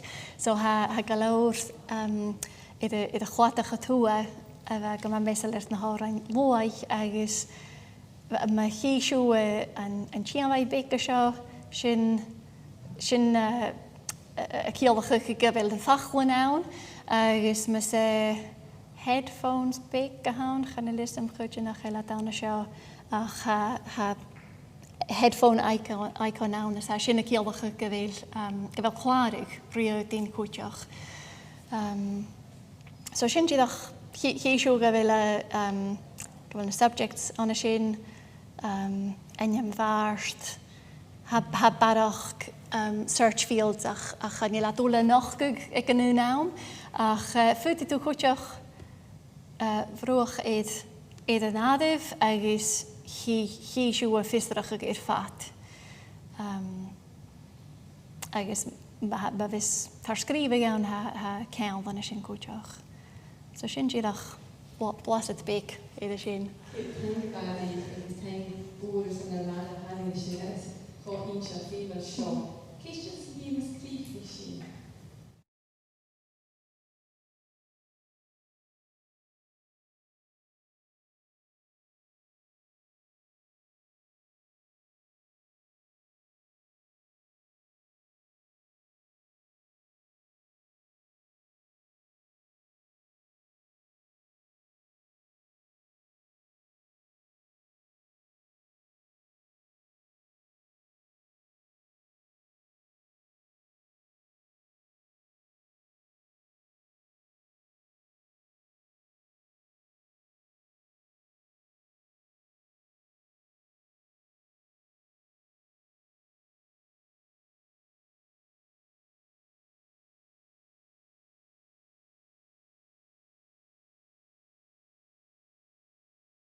Anúne rúi rútbic, so stoch go bechor gos a dorsga gur bríon caú gopak mi úne gan na dúne vis tor shachat Òraid Jonathan session seo hasibh an session 2A agus ha 3 paper an gofiac in session seo. Shabhal Innes sa haramsa agus a bheith se cwpig ol hai Glasgow mysio ha sa chahar. Ha mar chiad paper ha paper gofiac in Charloch a Kate is Jack. Wil cael casgaleor? Mar chiad paper by paper ac in van een dunne seo. Hige fysach. For Màiri ha seo ma live chli, Fañch, Fañch Bihan-Gallic, a visitor sach at chiad paper. Ha Fañch a copper, ik uris kan natuur na herrig, maar verdoege afgedraste. When PhD, ik al hij op herijn, agus leven me mag een titel, she gase prischal große kutjach, informal language learning spaces for adult speakers of Scottish Gaelic. Agus she titel na hore, she hik fonsen ju, she torsige gudjo, chien go filantus as a Gaelic. Gramakiv, falchu. Mijn dochos nach bier go vlaf het hami bruin. Agus maar was in graag ham paper show stage et op aron mit van fiets die ik maar hik krio a henny krio gewoon 3 biljoen aan is hami haast ik op de kuitje routen han nog gegaan. Dochos giroch minje nog run men op dat ik moet in toggle daarna kanen, shach jons gekanen. Ze zijn een voor de hounds is second language acquisition, shach second language learning. En voor de hound sanarschnjoch shake. Het ordenen jons gekanen. Ach kiv je du avis toggle kanen. Hij second hoe of ik ook wel miljoen deunen jons kunnen Gaelic. Kiv je du avis toggle na Gaelic. Ga ritme ik bij miljoen naam. Ach ze zien een focus aan hem kuju toggle kanen, maar hadden uitzien bruin, agus klaagkuk ganen ze weer achke. Kutjoch hebben jullie bruin, maar redelijk maar kanen een gunnerst, schach mien kanen, als ahuv toggle kanen, ze jiffer moor helm, als je mien kanen helm een Catalanisch kutjoch, ach je kanen gunnerst helm haast, agus ahuv wie fast vielende se Catalanisch. Ha doe je dus een elle onkomens, le Gaelic, manischen plus. Zo zien je toch na fachten achlachkes mi, agus abersten achlachkes mi. Maar waar zien me graag ha een trakke speech die akem moet je informal language learning spaces. Agus is een toggle kanen ra inewig. Agus aan darte wakem she gunderuin mi scrudu et njoloch fugen helpen. Bij kwalitatief studie van schach kwantitatief, zo van mij kur focus maar dat deunen falle na een fenistig achke, agus een skill behe achke, schache wie gurk statistics agus ruden machine. Smachinier ha na ha eon na ruden hami klerkuk, she akaloven, leurichenwa agus een rud veledig egal. Participant observation. So van mij aan, van bruine deunen, van mij gaan notigen. Agus ook een gurridge, haasjes mi kutjoch lekestchen, le deunen, aha, dan wochtjonserie, ach, filente, nooit aarstiede, ze redelijk. Sa kutjes in aan, kutjoch data, rutbek oer. Agus, ik zag zien zo, je ziet een berg gaan, rons, je geweld zien deunen de bruin moet je een, loch laverst oer. Deunen ik wel Gaelic, junsig Gaelic, agus ha klachu Gaelic gachla, agus toggle een kwit kolonje terug in de Gaelic. Ach, kimmer ha shin genu blokklaver stoor. Kimmer ha na deunen shin chin gewi. Agus je keist kutremo gehaun a do shachat jonsig in de Gaelic, gu toggle na Gaelic aan rarire. Rud nog a mejen wie toggle kan na han gunnerst, maar Gaelic, she gewil ik mat dudev. Wie klaarkuk ranzige achai a jenulik kanen een elle. Maar dat strichke een ranzige hound moet je in toggeldane kanen, zal moet je in Frankisch, Japanisch, Berle, agus machine rust ahai. Ach, chanil seo go cwtiochol go ma trich sgas go fel goheg sich yn go ma idir iawn di awn. Man is een blöd, nur ha dönu, nur va misig ons goed na berle, ga mi ra Australia, agus chanil canan sybi ele achge. An an sy'n ni coiws, va acum ri sio jonsach. Nur mi jonsach na Gàidhlig, char on sy'ch sy'n acum sy. Ach sy gifr môr a hawn. Cwtioch ha mwns na berle an dŵl, gumi dönu jonsach na berle. Schan in mwns na Gàidhlig an dŵl, gumi dönu jonsach na Gàidhlig. Sa tordun masinawn a ha tos bwy nach bic eid tolkol na Gàidhlig. So sé ddíoch coheg sa hawn a ha go ma cwtromach. Son Òraid tro ma ta bi mi brwyn mi yen rwyd yn y noch nyr fe mi brwyn le dönu a jún sich na Gàidhlig go idde erstoch no idde filantas.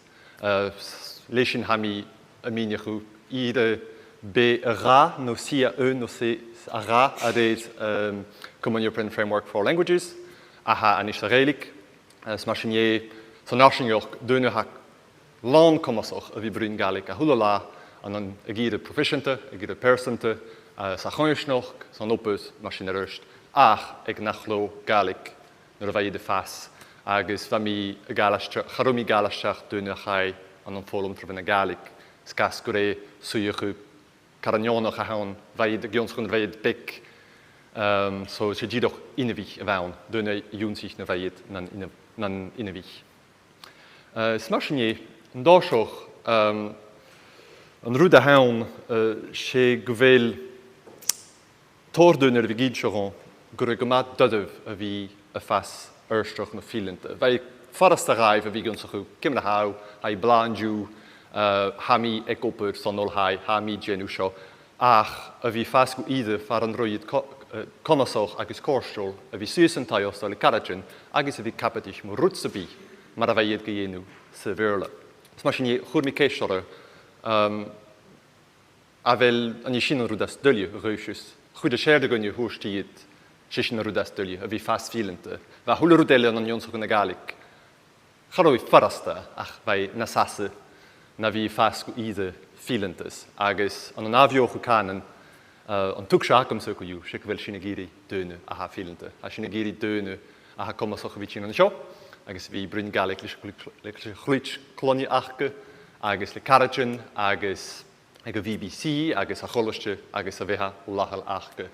Agus bheit tóra grain sé sin na rúdas dulliu. Chóir mi céistore carsan, agus ön rút a nach le ön ferach, ha mis munig yn gwrdd cwtrwmach fi torsach hwyl sin, sé stocha gwrdd proses nadra a hawn. Hwrst om ferwyd, a fac gwma filante Alba Nuadh a fewn, a jún sich Gàidhlig nur veis an olhai, agus ha ennish brún sa Gaidhlig, skriw sa Gaidhlig, ha cho filante ri, cho siúlach ri ulin filer, mar a herd, agus nur va chwrmi ceistéid carsan a hús munig in a bheith chod dyrf rút a bhí fas, fo ide menach ma go ide filante. So sé, a mi creid sin go rawn mar sin a haid ddíoch an canan sy'n bí, no cwsper sy'n bí a haug jonsach hu. Sgwn bíu genw 4 jo eurtus fat gresig, agus an sin bíu a fadachgan mar gfelw plateau. Fat gresig ele agus an sin o Aberstrí a bhí sawn, fe mar bhí geisio lis an Clàradh an sin, an ide a rúg sin, ach nur a hau sin a dhéanú hau fadachgan aber a hurtus a roinmi. So an fer seo grain, stocha gwili ddíoch nadra hau fas filanta córstal geleor, siúlach geleor, ach as di gresig hau fas gwelw stat get nach elw bwlwch cho filantas hau geiri hast is wajan a wahan biw corn chwli fys mwynhach in actually rynnu ertas môr a charwmi mochol a sin. Sy'n rwyd a ha nochwg yn ranswch togol dan a canan gwvel ha plateau awn, ha rwyd yn masin tachers. So as je bij me brun moet je rwyd yn elle, ach sy'n rwyd cwtr mach awn o fys mwynhach in, stoch o gyda ddíoch rwyd nadra hawn. Agus ha nas dylio fiws an coex yn y Gàidhlig, agus sy'n a fys mi brun me yin. Yn rwyd a hawn a noch n'r a fadönu y brun me yin a fi fas filante sy'n Gàidhlig fo ide me anoch sé ganiert i gorysyn. Cha fi na jon tordön yn y sio ha mi creid sinach. Sé an rwyd a noch n'r a mi genwn cwydransach iacym agus haast an dún ha mi gopur leis chéisteachchan sé go bhfuil dúine farachchan gur go leor ann as an luchtáiseachí. Tá tóú den ann in na Gàidhlig córstóil charú dat sa bí agal chaimhsin. Bá rud an ann as an filantoch bá rud an ann as an luchtáiseachí a charú rud an ann as an dúine ha an téisméin. Idir an dárút chiad a bhain sa réalaigh eile a ha seo ach thuairté chanil mór an ann a ha son luchcionsachaí a haag áist iad. Bha a Cymru dó go rudan a bha trúin na Gàidhlig ar fat agus charú sin go leor fiús. Bha Circle Stadir, Circle Jonsachaí son dúineag áistíre ma. An fér a bheith seo agus brín mi bigin mé dhéon a ríist. Rún isan le Clàradh a bheith an úníire sa bhaicassin, ag áistíre a charú iad búlach fílanta, rún iad Circle Conlar chéile son a bhí ag Jonsach bhu chéile ag áistíre. Sa iad a léh báisteach is rudan mar sin. Báisteach van 8 bhliain déag. Sa rudan seandrana is honna bhí fas 4 ílanta ach charú a fadachcan gurú corman eileán seach na corman a rún i héin. Férile ó sin gorid sa chéisteach na rúnmí ó sin gorid thuairté chanéal snachró is nachéil go leor de chorman Jonsach ann do rúnu aha son srép idir commas agus trómach agus sé sin díadach an rúda nach le tórdúnu eile sé bhaid commasach ach charú iad ag 4 áistíre Fañch C1, C2 mar a herid sa íre chabór dúine go bhfuil Gàidhlig bh hús. Agus sé sin an tamas a bheith tór luchcionsachaí bhí fas cho fílanta, chabór cho fílanta i géil. Agus féile ó sin gorid go chuúst rán.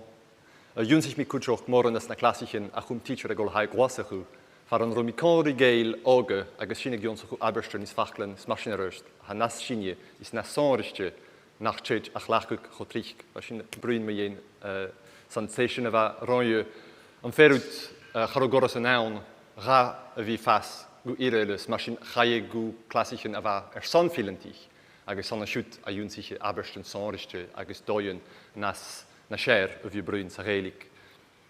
Agus a sin a féichcinn seo go mat trích nuair a ha goras an úra an nachcúg an an áwape. Saun ra luchcionsachaí, luchtáiseachí a haid seach dúna ha ag áistíre. Ha Duolingo ann, agus ha ar a bhí go más ormha chóil. Ha gó a dó go iad a ha commasach ach ha stat an úr sin. Dé ha ag dúna a ha Duolingo, críocha chuir a Duolingo. Dé bhí achas in an úr sin. Ha spíg Gàidhlig ann a charíist saun do rúna ha ag iad go ma ísel a haun. Gàidhlig in 12 weeks. Rudan mar sin haid tóstúna iad bé-ún, bé-ras, iad méanach a chanéil rútsanbí eile ann as dé sin. Rúd a haun li can an eile mar béirla sé go bhfuil sin ceisce leir mar a hel góras ann. Ha sin díadach a dó go dúich far bhfuil béirla go brún agus chanéil tucha legin ach a bhí ann. An nu rúd a haí sé argat ach seach sin ha coran go leor ann a bhí fas na séir ha TV series an Netflix ha húrarúd ann sa bhéirla san dúna bhí fas fílanta a chanéil sa Gàidhlig. So ha ganit ann is bheith tórdúna gan áinechu. So mar a thuaismí an nuair a ha tachar sé go bhfuil tór dúna ag íre áisteach a cruúchu corman raibh héin. Is mar sin i haid a tógol program, mar a thuaismí bheith férann a roin Circle Foghlam le Clàradh bheith de léomh báisteach Svaid brún ag áistíre, Svaid dúnan a tuach rúdan a chaid an scríbhile dúna go Gàidhlig bh hús. Charú idir san rútsabí a chaid scríbhile dúna a bheith ar Gàidhlig Jonsachu. So bheith program ach go héin. Cúte cin eile thuaist, chruis mí bogú rán héin idir radion an géil, tobar an dúrchas, i scuarí in eile. San nuairút leis an dána fér. Dé raunú thuaist mí a sanna bhí fas. Na séir so sé eisteach gunscúd rí sean cholá aríon tobar an dúrchas. Nach tobar an dúrchas go ma trích a tódúnig deanú sin haid ag ráin. Ó ha mi sa híd sin, cácarach is a mi geisteach lí tobar an dúrchas. Is a mi ag ráin na ha na sean dúnig ráins. sé sin an dói a bheith cuite gúne. Si goras a hain, a chanig goras as an bhuachionsaach í a hain, charó dúne a chrúich dobar an túchas a smúneach in muon sin, a cha dúne chlachcuig as an bhí fast na séir. Bheith cuide gobar conlí Clàradh, so mar a thuisme an chiad an seo sa Gàidhlig céile bheith na genú circul staidir mar a thuiste, agus cuite gine le grain, go fórsinach bheith Clàradh a chutíis go mór le bhí a cruúchu suíochaíon fémal as an bhí fast na séir sa Gàidhlig. A cárstas sa ránsa chuacham nach cárstas go mar rúd go maith cútramach. Nuair a háisiis mí an etnografiacham, bheith cuide an nach ró a Bihan-Gallic itíritít, agus ag an déirú as tí blianna, bheith iad córstal go leor sa Gàidhlig, agus gachtúras sanas gascurú Clàradh nachcha a bheith go maith daingan a bhí Bihan-Gallic. So ceanglí sin sóisialta. Ach sin rút má Clàradh acin a ha go maith drónach bhí Bihan-Gallic, nó go bhfuil Gallic bh hús. Tá sin gléibh ach mar a hill de hachras chan na choramann sin ann a nachcúg. Sa crochú gur suíoch go gachtúna. Agus a cuid fiús a bheith smuneachín in ra bheith mi brún riú go ró bhuach na Gallic go beh filantíis bh hús nó dúna ha gáistíre an tréic sin le gachtúna bheith cruúch rudan a gá bhuach ionsachaí nó a gá bhuach na Gaelic san aisneoch. Shona thuaist fér sin gorid ránsa. Fémer tór a bharach a bhí a dhéanú a ha gamas filantíis. Ge brí an do dúnsachiad an cuid Gallic nó bhfuil iad achcha van glúin. Ha mé cúpar a dúnsa sin. A cha sinne is Clàradh leis. A fágal amach as na structúran oficial a hain, leis a thularút a rúi léon héin leir cuid aragad héin. Ha sin a gálasteach teolichin a chlachcha sa Gàidhlig len cuid clóniuch, a ha ag an íirsa a sönis taich san bí is hiad is trí na nöner. Agus a sin a noch go ma trích dúna ha grain, roin mi an choramach am sé ach fa mi na möner, le Clàradh scharú taich go leor acin. Agus chion ha sin cútroch crochug, nor ha sin cruúchug ar as an programmen trúd mar sin. Dé fílinte cealchu coú. Agus stolam a chiad rúd a ha sin leis an nöner a bheith brún circles staidir ag le báisteach is mar sin. A seo go ma insinneoch caran wáid ach ha ag ráin sé an rúd a hain ha mi fata na slacha an Gallic na Halapa ha mi háasta gionsachu. Ha é farachcin go bhfuil mi fílinte ach sé díadach ha seo díadach a seotain cho ísol sa han standard an Halapa.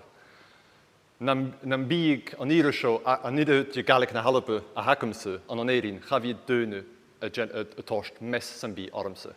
Or bheith an fílinte, bheith brún na húla a Gàidhlig, bheith levis a Gàidhlig, bheith go mac comasach ach bheith grain, nam bíon chomásin an éirín bhíag dúna grain go bhfuil mi tóiseachu. Cha bhíag dúna an dúil gom bhí mi. Cha bhí dúna san bí grain go bhfuil mi fílinte. Svan an éireanach a seo grain, chaníil standard san bí ag dúna an Halapa. Ha dúna ag grain go bhfuil fílinte ma haú ag íra go ma ísal. Agus an dói bhainch mi sin ar bheith mi gionsachu na Gallic agus nar bheith mi dúna mo chu geanansachaí sé gachtúras a bheith clas ann as an örtich. Bheith mi spóineach in Òraid bí a thularút trobhéin na Gallic, bí sin na gionsachu Aberstein, bí sin na gionsachu rudan mi an dúlchas, agus gachtúras a bheith sin na seachsa clas. Sfeith sin na brún Gallic a chéile bhaintí teir a grain. Ha sih ma, well, ha sin örstoch. Like, bheith mi a sanna bhí brún man sír an dú. Agus bheith sin noch go ma trích go bhfuil íre örstoch a cealachu go bhfuil comasach cimar a hau a réigerst. Agus sé sin undin narúdun a chuk an éireanach a seo bhí grain, chan standard an Halapa. An éisio sin be an blianich ha program an Shabhal Mòr, ha barach íre ná, a cháast ha cuide grain go bhfuil cuide an fílinte nuair a ha iad díadach a gíide bé a ón. Is channa fílinte ha seo a he gofiicol go dú. Is a bhfuil anis a han CRFL acin an sa Gàidhlig an bí seo agarach an bidún is smúnichin a ríist mar hasin a cúr clasichin cóla is a smúnichin ma dhéon ach sé céist a hain a bhfuil standard acin ást go leor. Ha caran ceangail se leis an Òraid a bheith an roinne mu dhéon scoilsin cúteoch is dean íre haag teacher. Ach, rwyd insiwn eich fewn, a fel arstire go ffeim sy'n chiad dol amach. Dre a ffilint ys y cialach yw rawch ion sy'n yn coeg sy'n afioch o canon. So sfer o sy'n gyrru dron. Chanel cws rodysyn no corymanawn a hyf clachgw arstilintis. Ach stoch yn achel arstilintis, cho ffemol sy'n an swyach o min canon, Gàidhlig. A sy'n rwg sy'n na hyd dar nachel cws pwng awn Tsin go arstilintis an lafers na Gàidhlig. Atig in le hwrste, sy'n didoch, mae haw bew a hwlala an corsnach Gàidhlig, saw comasoch. Sy'n ide filint a gilewr a hwn ysgas nachel corym yn arstide awn sa fe hyl lahel, chanel na rwydyn na ha nochgwg, sa verle, fara fel sy'n ffemoch arstide chanen, sa fe Gàidhlig. So sy'n stoch yn nachel sy'n geri arstilintis a Gàidhlig. Ceist a hwn, chan misio gyntach ach, sy'n ceist a hwn ha cwtrmoch eson afioch o canen. Cwyw, fa chai mi gymalw tro na pwngan na hasyn ach rwyd a ha cwtrmoch na hasyn ysmwynnych chi'n fi torsdöne fo na fi torsach sa Gàidhlig, go fi filint sa Gàidhlig, ma sy'n esons gwn bi wwch jonsach i cwtjach le afioch na canen ffeimysyn fi tŵgsyn mar ha groenchyn do agos am gersted ha groenchyn na crochw gymor cho dengen sa ha gach niach falli. Ma ha cwtjagin gymma dengen a hyf na Gàidhlig. Stoch ook een beetje vastvielende. Ach, maar hij dus aan Jons is gaan lied go morgen wie vastvielende. Ga wie de vastviel skommasoch gematrie. Rud nach het tagers en na moor kanen en farvel doen vast. Recente massa verla get de heid rud be komen. Waar mij sure bet komen. Run mi pietjes se verla koju. Ach gezien rud hij die zich tagers genaderen se verla. Gaan de tagers genaderen se Gàidhlig, maar heel doen je wadjit. Ha colasan cwtioch gyfel gorosyn is polisien y gamas dyn yn y lwch tosach i. Gach coig blian ha program ŵr acyn son lwchionsach i. Sa sy'n dyn yn y tosach i. Y tosach i gan 4 tosach arisht, isarisht. Wwch tosach i. Schan sy'n y crwch gorosyn liantonioch. Do gwynu a her son fi ffas na sier na sy'n. Ha liantonioch a i. Agus allan haw, ynjyn ac eisiau na ha cwtrmoch, nôr ha sy'n bryn wy'n sy'n nwyl se, jeff ani'r rwy'n coiw, ysmwynnych chi'n mwyn quote mwylierwch. A fel sy'n y gamas revernacularization, a fel sy'n y gamas gyn bi wwchions yn y Gàidhlig do, an y sio, gwrs leitio, gwrs taffen, gan a herwch, agos fi clach o Gàidhlig a hwlala, gwnadra sa choiosnoch, mar a bafisht, a ni sy'n amas a hagin.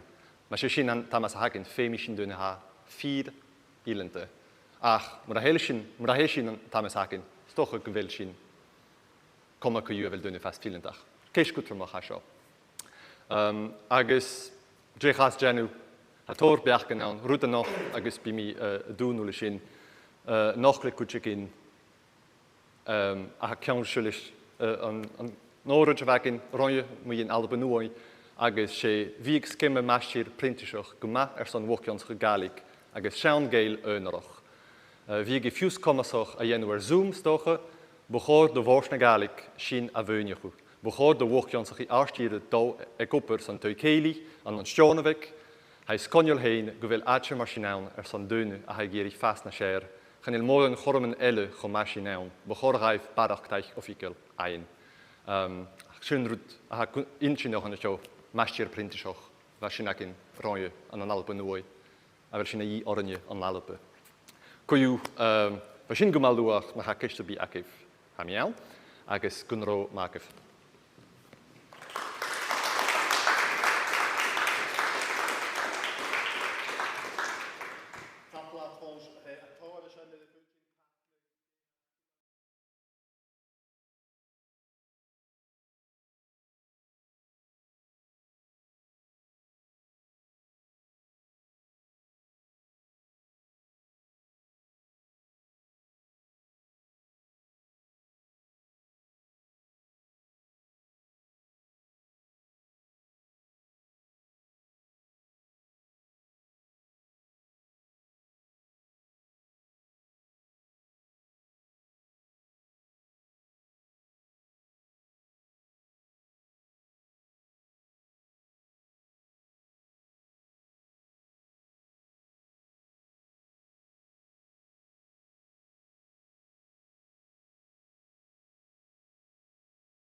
Ceart tapleibh san bhí sé, chu mí tíach dul háise thug le scríb had siad suúthe go bhhain dá chuna David san NicDhùghaill nas tánig dúlingo amach bheit ópan há stans na leis na bríine cuasa chuig bliana.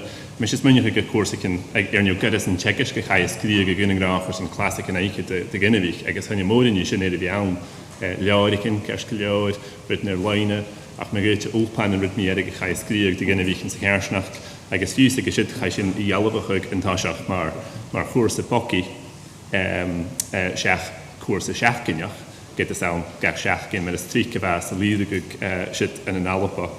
Bheit cat costal kitteach agus gema ro-ràdh gema rag agus cungichte chur a fregarste a hula neach hiúnsachi nó hula aide get a bheith go leor nearstan an sa chósa.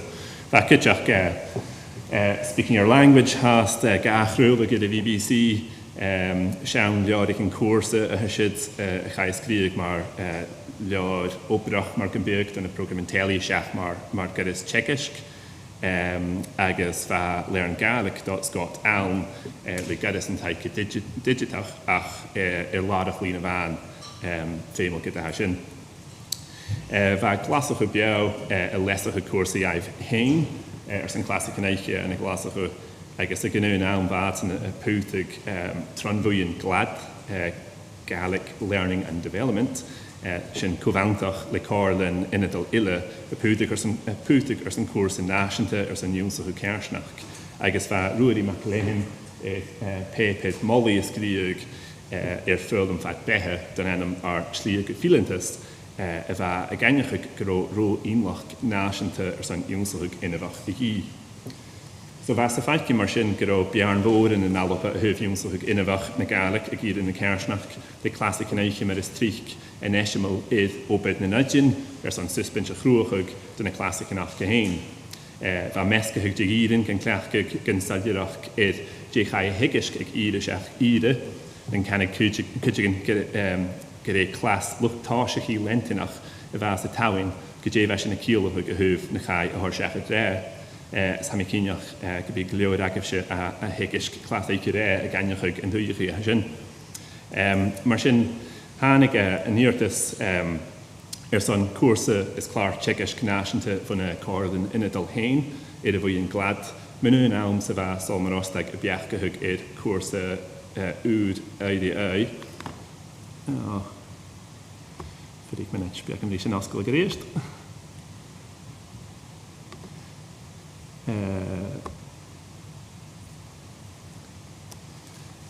So minú am sa bheith Shabhal Mòr Ostaig a beachcahug cuasa ADA agus an BBC cúteach a beachcahug iad stré úd a hiige gnáte speaking a language a bheith gachréula go an télisteach bheit déchéirí blian an mar sin bheit róna a fáscí. Chunnicus mar a bheith únsathug inabhach na cumris i dal bhn nearst go nearst fan réim únsachaí náisianta achgus an learn Welsh. Le clár Tsecis, gadas an Tsecis is cuasa ar leine thulastéite ar an CEFR. Agus clásicin agus Masson gan tawin ar feic na dúcha leis an inad náisianta ar san únsathug inabhach. Agus ha sin sydd a fi enaf ha mi cíneach nid a fios 10 million náit agad sa bbliana. Ach cyw, fa Gaelic na héirin, cyteach ar yrst a si enaf le structure náisianta a chur ar bhain de classic an stéite CFR na Gaeilge van enam teg chestas Yorkbach na Gaeilge. Sound in CFR, the Common European Framework of Reference for Languages, Vinroin Internationte is cummente son Jungselhug is messig canon. Ha Foghlam Inavach, Riain and an Imma canon state in CFR, Sevierde from the British Council and a Frankish, which in Alliance Française and a Geremontist from Goethe Institute. I guess Madahorsmi Guy Gaelic na Hedin, I guess Cymrish Jungselhug Trochorsig in Nashanta state Clàradh Czechish CFR. I guess Duolingo Kitchach Gàidhlig can be in the classic and of course it can Gàidhlig and state curriculum CFR.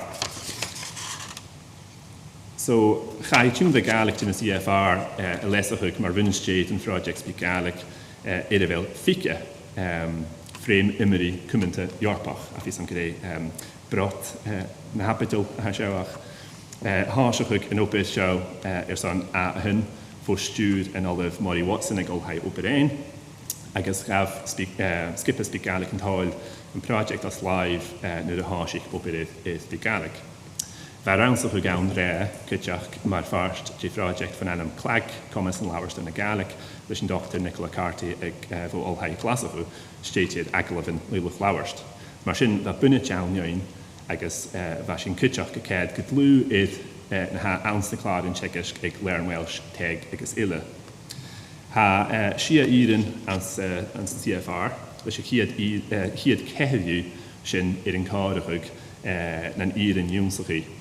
Niach clachki bunnestach ag alisteach a hun intrigi no entry agus a aga bunnetach, no foundation, an oorsin niach clachki nuishmalach ag alisteach edervenach bi hun agus bi aga urstach.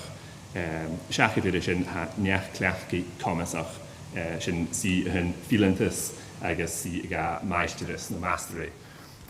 So yunye ha sin a kielhug bi aga gema urstach chavor filante agus an notion of dollar urst gefilantis.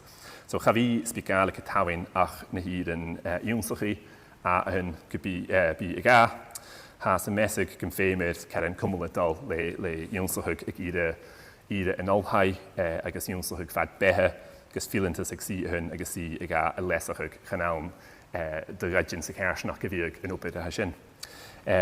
So mitjirach exemplar maar de hashinje tuk sin show na Aberston can do na Aberston Isturinja vel CFR state I guess me here I should be aga I can interact with a degree of fluency and spontaneity that makes regular interaction with native speakers quite possible without strain for either party. So sin me nach arst maar amis de luchtjungselchi I guess exemplar in a given táisithug le fistrachug gema immediate gema concrete I guess glos that there are good biach in everything. So ha commas and canin gach ide a messiger na Aberston Surinja ha show I guess ha system of privachus in a commas and practicach a ha ag luchtjungselchi ag an a jiffer skillen. So tuksje a torstesteach eistach agus leig brien is scadig a show lawerst oprachal agus lawerst hodach agus mierig has skriigan. So nu de hige give you a hengehug no a could in testum CFR Gaelic fémer oprachug rash van a commission practicach agus na Aberston Isturin ag gach ide. J behoort an luchtjungselchi vi commisach ag gach ide son gach cuspid. Agus Jane a pangin gramid, na gníomharin an briarichus a dhémas a bhíachcha gus sin a callionig. Féimear cúteach smúneach a décho fad sa vere, pang gramid a horst a cholig in a horst seachad go himmelan. Ha sin búlteach rydyn dyrif a cheachnag no agal gus na sadjad arst. Ach me dhémas pang gramid a bhí ag an luchtjungselchi can ag dirig bí a hun, me goetig in féimear immerig a horst oda in tasach oerigen en an a gus an feikiad grunhorsenni gus an biad karstel le ag an ide a dhémas ad a bhí. So sinne a bhíoch an rí, seo cean nuts and bolts, bhíoch an obrach go gach cáin an féim gach pein grama a bhí. A ceanna project bí Gàidhlig is cuasa co-aimseil imime bhénach súpailte a chruachug le stuhanseigeisk a regras iad dúnsathug inmhach ag iad na Cearsnach. Sé amas a project a bhí táhain a chadam a seard a ginmhích a ha a dúnsathug gneo adamal an sa Cearsnach iad filantas a réin. Han project ag na híad is áiste bí huns bí ga citeach go gamas iad sean scolar in Foghlam te bhéna Gàidhlig agus le Luch-labhairt a bhígur san Chilig na Chanin agus has an dáchas barach I dhéana dhéisiid nuair a ha na híann sin acin a drasta chanealach chiad le bí a hunacin mar a híis na Diardaoin agus mar a thuirt Fláirí has na cópa le tupan an dóchas gus Clàradh na cleachcug a táiseach ag bí hun gus an ólíoch sin daine bhí ar san na híide a dhéimiisiad ar san bí I gá. So ha knappen stade nach gaun ro hegisk te ginnevich sa Cearsnach mar ha fi sagin. Bí go leod a táiseach mar chur seachad, guntuigseachge go dúba nach sa ha canan a hocal. Citeach mar a ha fi de chlas Cearsnach san bí, go brí in fi no yoga no ille a ha sin. Bí go leod an a háisichas nach cumode is bethe cadan a tín sa rádode. Sé dain na sinne a bhí sans na clásicin sa bhíchantas, agus me goite deogréis van a reinine dúnsathug mi dhéirig. Mar sin ha ein pean cúis na chumáil siimplí, ach an gaf sin déana le canan mar a gas le skillan computerach nó jalín nó fia chachréis mis an gaf fan a déanaad áirstas agus cunabhalach chanéaliad dal hín ar áirs go dú. So beg bheith men bhein mar a ha fi sagin ach me a hel áirstas lentinach an héidritten a caine. Agus fémin an luchciúnsach I a bhrásnachug agus an táiste áirst ag astad mé nach skipalte me spiad na ritten a reinad an clás I hiún began míasan a dheochnachug. Sé knapstade mór ille ro chlasig an seacineach an began úrin I dhéfed gach seacin. So me chéide sin na húrin a bhede gus a hun I dheochnachug me chiad úr dé dúnsachug. Sin chiad seacin ag úras an seacin. Stach a trífic is a coig miniad úr go léis an seacin. Agus chi go bhfuil na húrin a dal suas at sa héidú trona chláir. So, ma sin a smuinneach ag clás san seacin sa éine dal seachad van a rein an ridmi dhéirig, ha deoghans nach el na dúnsa chiad an uair sin lisad úr nan caine. Chan le ro éimal dulach dúnsach na ha an dúnsach hug canin a clé odin is mó. Na mialas hain ní daun barach me hugisiad na ha rápa ag chean hall mar a hel daun deannach an dhéanamh tútiad amach bú na uirigan. Sé opid acinne an tlia dúnsach I dhéanamh chu tarineach agus chu spársal sa gasi a bhí. So gus déalaigh ag sé seo has Gàidhlig a cleach ag tád dúnsach I sní a bhí spiral learning for a bhfuil peinging an tharseachad trá agus sin a tíle guce na Diardaoin. Bíad citeach a míneach an jifid idir jálas tarach, productive knowledge, agus jálas fullingach, passive knowledge. Mar sin ha rutan a nachgus ann agus an bí jálas fullingach ar chodigan ag an luchciúnsach iade ach jálas tarach san na haberstin a studín a cholanach ag an ide. Mar sin an cuspar a hun, mar exemplar, hir na ruchgur an raiadach le éid fad, ach chanéalir an dúil gan bí ach gan bí Jane Hannam a horst agus sé Marston a hodam achge an jengi. Get a vítin dachas gan einigiad oddah is mar sin arst. Chiliad chun an ruchgur sin le ödach an cuspar a déich cyú dainach na reinad. An nun rud fíd me vriadachas, ha a gaineach gan fé miúnsacha go bhí bunteach don luchciúnsacha. Mar sin get a ha leod bríadachas a nachgug can seachtúchan an diúg san roin Eorpa an cuspar a gam exemplar ha únsacha gachneach a dialite. Chanémiad ach na ha bunteach jaifsan a hogal a regris na commas an canin achgasan a gníre a geveliad. Mar sin na sound an Spáin a héidú is at surlein hula bliana chanarst i gréig agus an Júlan únsathug ag ide a hun. So mar sin had a torch jive na dhéimesiad a gachiide ach a torch drohealag cúteach go canan a had I hían agus clechgar seanachgal agus gnas an caint go tríc sa chósa son in short foreshadowing a has it déanamh. So she speak Gaelic a had a chósa a gyn grach leis go bísin an dachas go bí loch giúnsachi a brín a Gaelic agus a chud na giúnsachi siad go féim fat na húne ans na classicin. Is version súle in drast is cúte na gadas an Tsekish céin.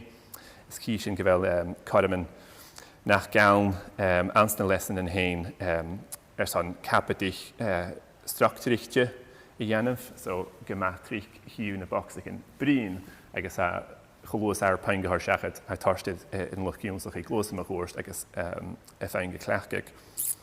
Siad na cuspid in na lesson in hain príomh gadas a chósa agus scríbte mar vinit de classic an cearsnach.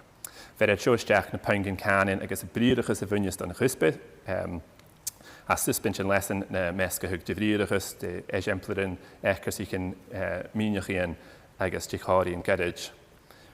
Ha míneachíon mar a híisina seo an cumol chu gadid sa gas a bhí ans an lesson hain. Fúd íon had barach míneachí a thorstaisteach a clechcaigh na dulige míneachí mar a bhís imimeachí.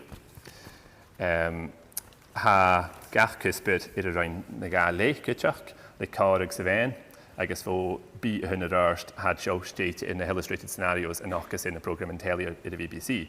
So sin a mollig gan clech gan a program in TV a give it he should mollig ag bunna edition. Mollig gan clech gan a program in TV a give it iPlayer I guess or YouTube and in classic can speak Gaelic agus curish in lesson. Màiri gach páirt in lesson me uagalé go dáir a híide agus halóine ag an déirigh a táist mollig den náide cúte na gadas nile a clech go cúteach agus híúna gras an caint agus. Ha iúlaid an óir sin, a mí dal léim hadda sé sin, ha tu léag míneach ann, ha sin míneach a Britton, dal léim hadda sé sin. Tu léag óbrach, sin echar síchan ag as clech go ag an taith mar opadiachi, ha fregarstin na cháis mar siad fúdíon lech ciúnsachaí in clecha go gintáid agus na céistin a chearstach a gaibh féin. Ach na géiminan go mór na páirstin chósa agus riatanach san dúnsachuig ag ainichuig.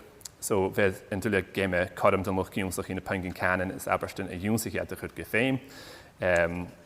Agus a cútramach gin tar sin dúin bhí glósad man chóst.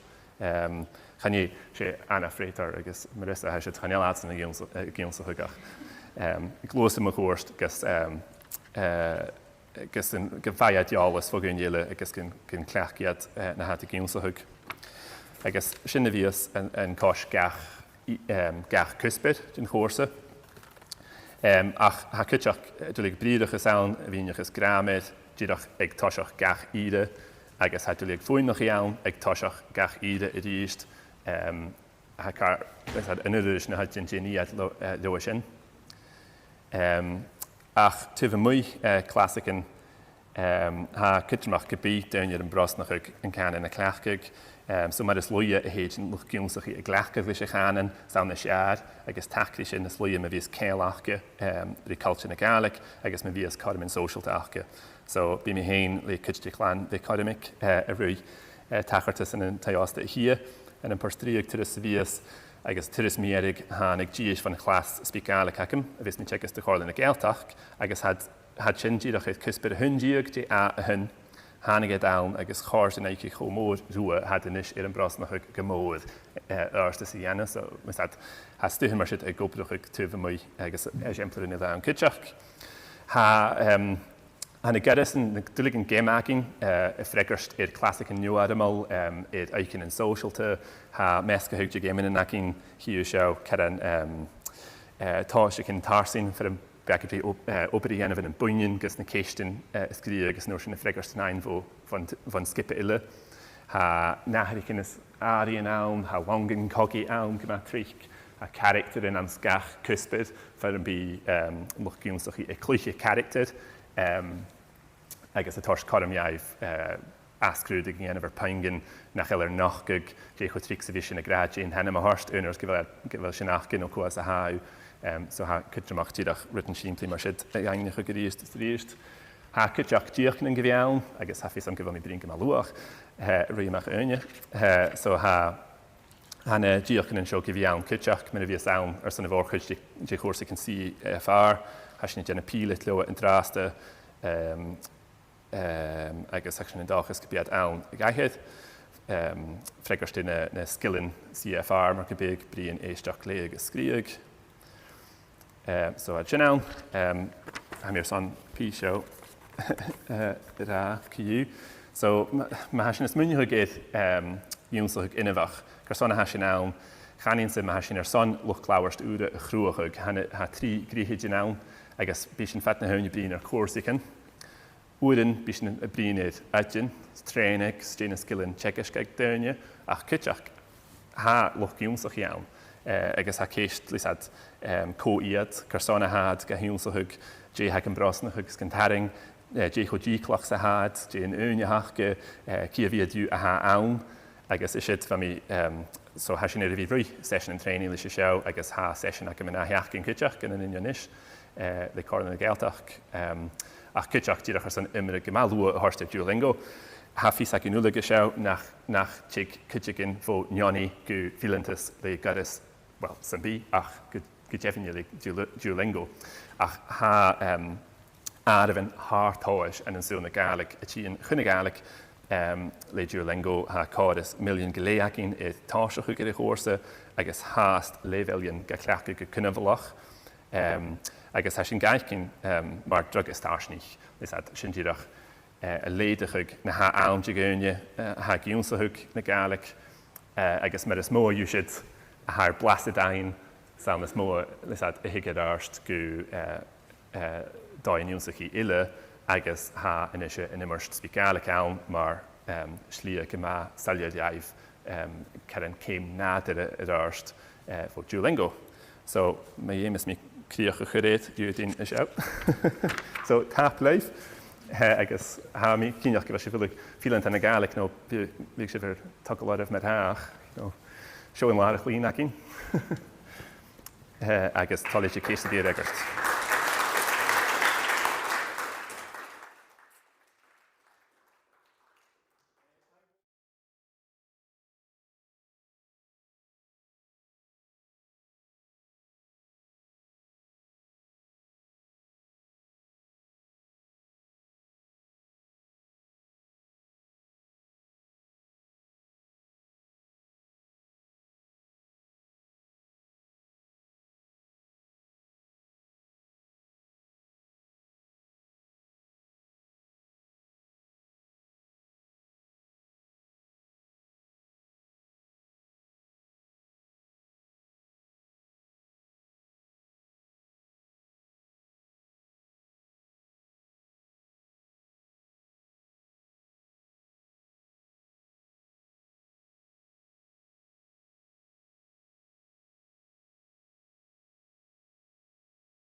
agus ha I go per ceolas an luist. Agus bhí tuh ha na hómhiche Kathleen Reddy, ha na hómhiche ag Ògmhios glasapá, ha bhí os ciún immerst réis go úr ag Ògmhios glasapá agus sheisean bliana bóci immersion year to stay Ògmhios glasapá éin an Gàidhlig. Cóisií sin bhí bliana an idas agus an Alba Nuadh ha Ògmhios. So, good shot. Hello. Líad táin go hím, fescad me ghuíomh, cín tuag go bhisiú déanú fiúr trí bhí féin mechar sa seos, sin bhí sin oscipalta sa sunnig gaide bhí. As an hisin seo, as sin dod a bhí tosúd ar a chumháistachas ar an olchaí glasachó agus ceolalas a dhéist, gus chur an boci an a cóirs nach gad a gúchasach a hafann do godanich ag olchaí glasachó a ha ar a bhlian a boci ar an Dr Sìm Innes mar ha. Agus, I mean, has sin an náchas go féicsú as an heispinnig seo, Bhís muintin plana náisiúnta na Gàidhlig a had sin go críoch an bliana, go bhfuil céal an rianú itid cúin na Masson a bheith a plana sin na haisine déanú as a thróisicht seo, go bhfuil a plana chud príomhachas opad cumháisteach, itid bhuiin agus go bhí sin na toist fás íonsach na Gàidhlig ag go thuda ide, agus cúideach go bhfuil cúisiúm go chud cóirsneach na Gàidhlig. Agus mar sin háisí hi miise le bhí tíideach a gíise go bhrúpeic muna bhlian a bhoci ag olchaí glasachó. Mar a thuair Sìm háisí go bhlian a bhoci a hiún 3 blian neist anna 10 agus 5 mar fráisig pílat, agus thuair sin múneach ag fó chóir le múneach na hapa nó Scottish Funding Council. Bí na hodaníich a hacin na tí nucin Diardaoin, ha fioin ána ha déanú céim MA an a Gàidhlig ag an olchaí mar ha, agus had déanú na bliana bhoci mar in 3 bliana dhéana chéim ach go fad 5 bliana. Agus ha fioin nida a ha go déanú mar tístanas Foghlam ást ide nó Certificate of Higher Education hadis éad bliana nó hadis a 10 bliana páist úne. Agus mar sin han cuasa a gamas olaníich olchaí agus dúine as a chóirsneach a ha san bliana chu sechat gopad in scílan Gàidhlig achge, agus do Diardaoin san mar fástin íonsach go olchaí a ha sin agus fioinide san san over an proficiente agus persanta hat a déanú a chósa, agus ha sin a féichcin in is stroi 3 bliana a fioin a hair a bhí a chósa ar a frógram ar a golararst go opis ar a Foghlam agus go lisach na Gàidhlig agus ciú téú ag a cho-labhairt a ha seo. Agus cúideach díadach gus an féisiú rúteach de díosfrachug súspant na bliana bhoci go dé han na hodaníche díanú fat na bliana. Had a déanú 3 chóirsaichin a lé agus scrí gán a éisteach is labhairstáin agus ha cóirsneach na Gàidhlig gán. Agus hiad da element lé agus scrí agus éisteach is labhairst ha si gan líomhrachug as an heomar chlás mar a sáist ag an olchaí héin. Ach as an cóirsneach na Gàidhlig ha odaníich a gopad códarí cumháisteachin as a cóirsneach. Mar isiimplid ha club lí ach go cólaí cóirda na néorichin agus bí gach odanach a déanú cris oprach cólaí buin Gàidhlig. Ach sé imháistas móa fár seo dhéana frógram an bochug cóirsneach agus sé sitan 3 seachchanin a bheits a go sechat an an uist cólaí ceolalas. Agus ha sinne ag an nolchaí gnulachug a gulachug na nullanach fat na bliana san seo le bhí géisteach richláíon de bhaintear uist go sánachte agus a caiintear Òraid agus scíolach gan na uist agus gus a fás a cléictearí dúlchaintin uist agus cuideach go bhaid blasad de ruachas a dhéist mannéid a tán. Agus uirnin ar a héit sin nán, bí rúpig de celeb spotting a dul agus na holanich a feichin fiáin a het. Feichin as na Clàradh, feichin as na video and as clúintin ar na Clàradh agus a dhéist fiáinniu as a cho-labhairt seo. Shona gyda, Shona. Fa hwf chealdais ha sinne de fi dyrach rwydbig cohigsa mar Jane ha sinne de fi rwy sgolhawri codys cwig eich bliana nest agus ha sinne nest eliatach ag ha program ac fiawch na bliana. As na bliana gan galaf can na cwig na dich bliana galaf ha sinne de fi dianol barach de chwrsich yn bogi agus jiffer fi'n yn y tîn y sigeri Cali yano leisach airsnach gan an yist agus y cwyd Gaelic a harstad arst agus dyrach a fi an syach a bwgi Clàradh. Mar sin fa sin uafsach talichtyn yr ynach coram fi y gwprach an an caparsachus mar seo le alhau glasach o. Agus ha cwydach dyrach y dol leis na hamasan ydy fi a hedd fi ic cialas fan dasach sin y fi torstad arst ys y brasnach yn y Gaelic y cwydr dau coram yn ywnsach i ic ira arst agus cwydach Tors fas e'r economi y ysdi jes, agus hamis mi hag i fod ha sin caran o lwyb hwlwsiana ha sio. Cwydych hyfod cohigsa fi ffys acwstach, gwrs fi fi awn yn nid i glwysyn ystod gan tŵgl o chwyr ac un, croch syliad, agus ha sin y tors gyn dydych gyrus yn le son fi cwmal arn agus y rwy mar a haflu yn y fwcus cwrsich yn mar sio. Mae'r hyl sio fi fi awn, sio yn cwrig y dol y merchanest, ha ffaltio ar ys ffemis fi hinia hyl arn am y hyn. Y hyf susbench caran na tri seach gynny'n, Brian i'r celeb spotting, sio dol rwyddi.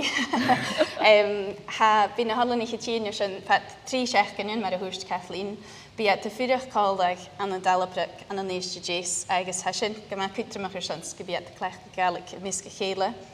By at Fañch clasichan, leis yn lwch tseicysg yn y talacyn, agus ha sin tors ysdech dyrach imitach cwsbyr Celtid i Gaelic agus Celtid i yist. Ha priefachas as na clasich yn sio yn canan ynatal, yn canan laichol hig dwynia, ach cwydych yn cwlter sy'n echtri, sgielach yn sbarstach agus y gwlwsiana ha sin. Ha sin gariru fiachan dys na sŵrnig dy ialas ys dy hig sio horst gan y holanich. Dyrach geta se unig yma gyda ti hain fi sy'n dyrach y fiachan gyffalaf le diw hig sio eid y ysd agus i'r chairsnach.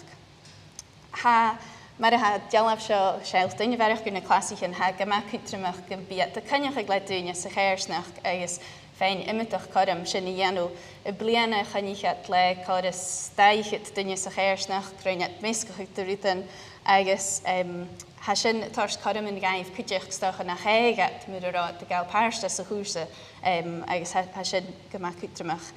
Cwyd dy gysyn fflydyn, biad y ffalaf i'r chwyrstyn, a mis mynd i gydwyr at tawn yn awl gyda'r National Anthem i'r la sio, codi dwl Reddy. Had y ffalaf y mach y ched i'r griefach ysyn yn tal, had y bwyn y monig, chi eisiau fad y sio le nys eich cilbraid shellfish, swyr at coram, fad gachwydych ag y tilig na gymich gan y fyr, agos apar spors y bach gydleis ysgip y smali an y lochbys, del cwydych gach ha tor different yn y dols, ciol, dainsa, orain, yn cwlta cwydych, agos ha sy'n dyrach eich cria chwlwsian.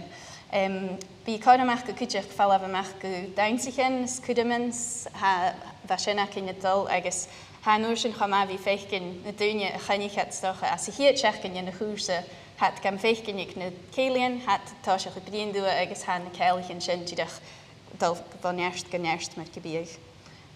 Mys i'n gyda sy'n.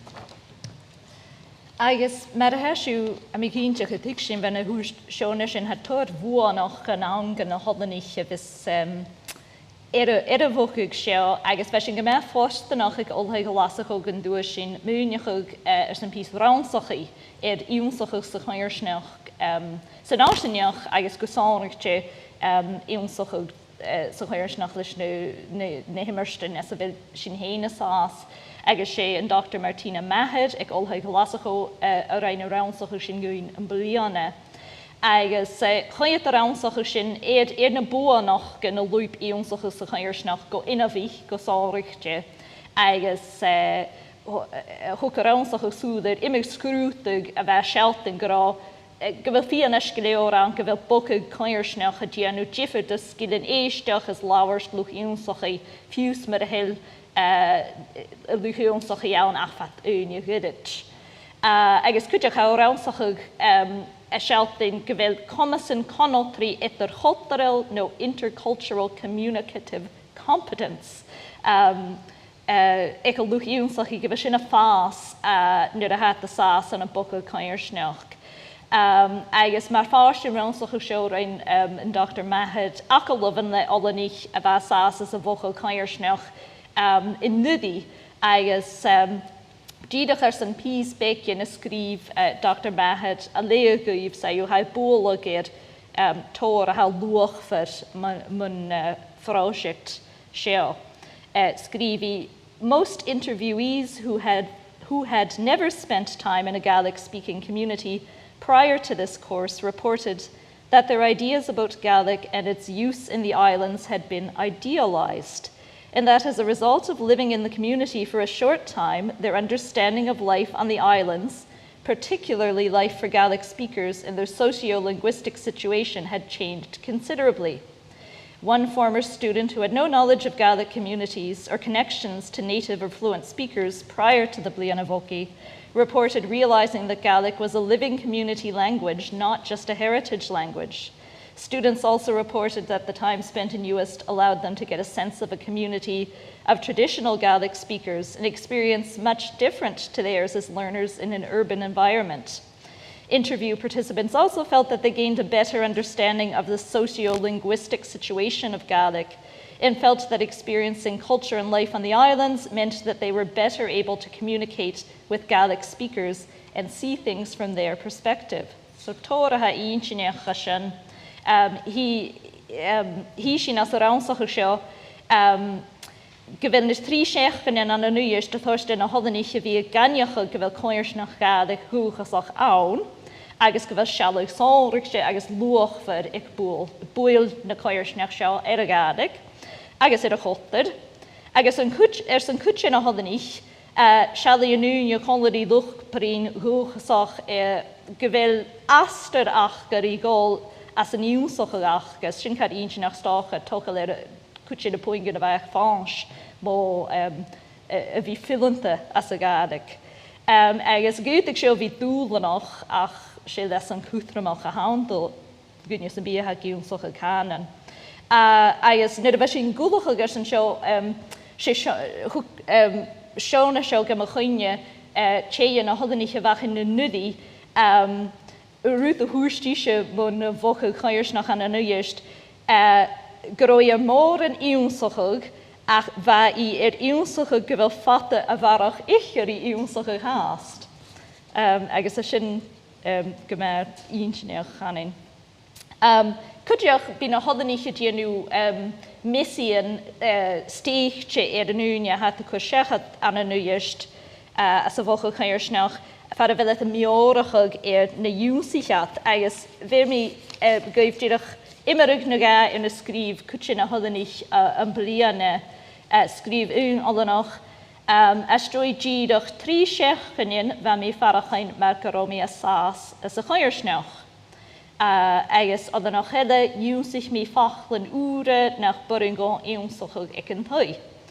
Agus olanach hele hwgisio immerug mwyntiad ygist mae'r rwth a bohonriche mo na 3 seachchanin. Agus y brin yn mwyn siarad ywst. Sio, jalaf chi. Hyf blynach gan y chairsnach, sir hylu fy jalaf sio, bu si fy gannych ag dyn yn y gyrst sy'n am y cyniach. Agus ha chairsnach yn y tal y fein tar fysnach fel fi gael Pàirt, agus torstaniol as a hachga gan y holanich, hwyl sy'n fo edas fo cwtio fa caran nervus mae ein Pàirt y gals, mae ein i fi y brin i'r bialw na nolanach. Is joy life, ha mas a chorstead is hat de nist Johnach rita nila yn o Clàradh, agus ha sin chafir fa. Ha tors coram gan y choersnach na sgila nachga leisach eich, agus cwtiach sin a chwyd gyffe mar sy'n man na Gaelic, so sy'n leisach eich na Gaelic, ffyr ymel, ma chwydys mi mar sy'n Fa tor dy gwynia I rwytyn wlwch eich, fa dyd wpyrwch chwydys da iawn, ni o rwytyn wlwch eich Clàradh sensation a lifrach eich gan y holanich, stoch sy'n eich hiad dwyr yr ein at sy'n. fiúine le a go maialdach éidir bhí déanú sheisean mar sin do gúine do golaní. Bha chama go chodéanach sa bheith thula duine Pàirt a lein, a mis minne go big ileneach sa bhí go déanach, díadach bhí gíise me dhéin in déanach go héin, agus bha sin hafiad bheith agus a mis minne go dúrad díadach táir le bhí go dhéanú. Mar bh mé gra na betréin na buanach go na economach, le bhí grúpar le gníomhachasins, go bhfuil lásan na féicin, go bhfuil imisneach cara na heachcha, thuh graich an Gàidhlig go bhí tachars as na ceirsnach gan. Agus chum gunne I ceollas cuideach go bhí léisach a géad an úpar a heisiní de bhí déanús. Cét adurst agus gáil Pàirt an an copáirstachas le buon mar a ha olthaigh glasacha. Ha bhainneach a bhí thucha áirnas ha táirsteáin na bhí sin déanal cuasaigh mar seo, bhí cét man gúir an na dhéistes, miniucha cóna daine gútas Pàirt a gáils, cógútamid thorsa stay leis ach cuideach chátáirsteáin na bhí miniucha déana ruúta na buring gan dhéanú na bears, déana ruútan stacha dhéimis sin léisachaigh dhéanúid a thuh a Gàidhlig as a chéirsnach gus a thuh buan na bhí tíans, ha sin cuideach gohasach féimeáil. Ha sin mar ha an na dhéiste féicin go bhfuil cuite na halaní chiirtílaigh, ha fiúneach go nóir sin ar tí na dasgan scoilthairí ar sin na chiadúir, agus staireach neam ma ha de fallah tro na hilanen, bíad de curfísúcins, bíad de stats, bíad de curfís gan luchtícis, agus de gúnéile sa chéirsnach sa físach gan is cuideach cóléise brínead Gàidhlig ma ha an na dhéiste dés, ha sin halúach vers. Chola sin cuideach go bhfuil allanach na gabhan na bhliana seo héin, agus hat an is cholas siad ópar an na dhéist, agus siad áte firig sa sin pléibh. So har sin an dúda se sinach ha mácad de chósta dú a chamá. Ha mis muinjin díirecha, well, thuh an cogúna gacinnin, ha si díirecha dáchas go féich sin, ha sin go ddícú féideachcin go gabh a bócaigh blian a bhócaí a bócaigh ceirsnach mar a ha seo, go raidú bhádal a haunar sean compáirstacha éidir Alhaid in het Foghlam ide alhaid agus buon chéirsnach mar a ceollas san Gàidhlig harsta gannavich. Ha na buanach gan chalúachfar gan an lucínsachís gan chéirsnach cuideach agus atsa ha na halaní tóca le chánain an na cohiicsa chéirsnach Gàidhlig láitir ha a chéirsnach inatal féin visneach ba bhí tarst in jála sin an na halaní agus díireach cadam in na húla sí an na léisacha cuideach. Agus le bhí tarsta da chéirsnach cálaigh, ha sin anéirstachaigh na cealaigh na hain idir luchlábhairt ar fiag na dúchas, ha sin hapríise gunne agus gan thula duine mis muinjin.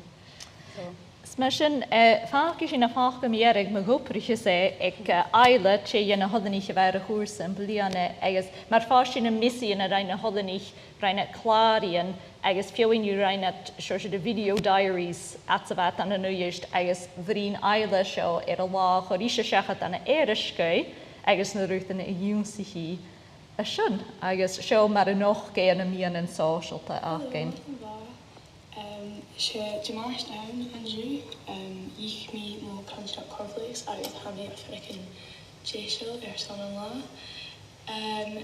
Bishan all good Eriski Andrew, I was Hammy or Villain or son show, so Hammy is mentioned well. Me video, so Shona. Hi shin go Eriski as Diardaoin agus sheisean an try ba an shin. Fan Ro-ràdh an Prince Charlotte an nuair a ranaice as an rang cuideach. Seo na héig an an éirisce, dúnsaigh sin táir na héig fó chumann éach na nílan an fioscúir seo. Hello ríist, ha mí díreach arás fo clás agus fó éirisce an drásta. Sa bhatam an dú dúnsaigh sin táir míon fi agus gensín éirisce cuideach mar exemplar na Jeffrey Yellowin agus mar an ísih iad. So, ha didin fi acham agus ha sná acham cuideach agus ha mi a géirí rútagan a dhéanamh. So, ní mi sin an fioscúir seo agus sean mi git. Sé seo a raimi. Ga leabhar é Katrina le tóir Jeffrey Patrin agus thuirstí gan bud. Hello, Màrtainn bha. So sinne mar a híisiú trí seachgan an go mé buachfar tapadí san éiste. Tapadí.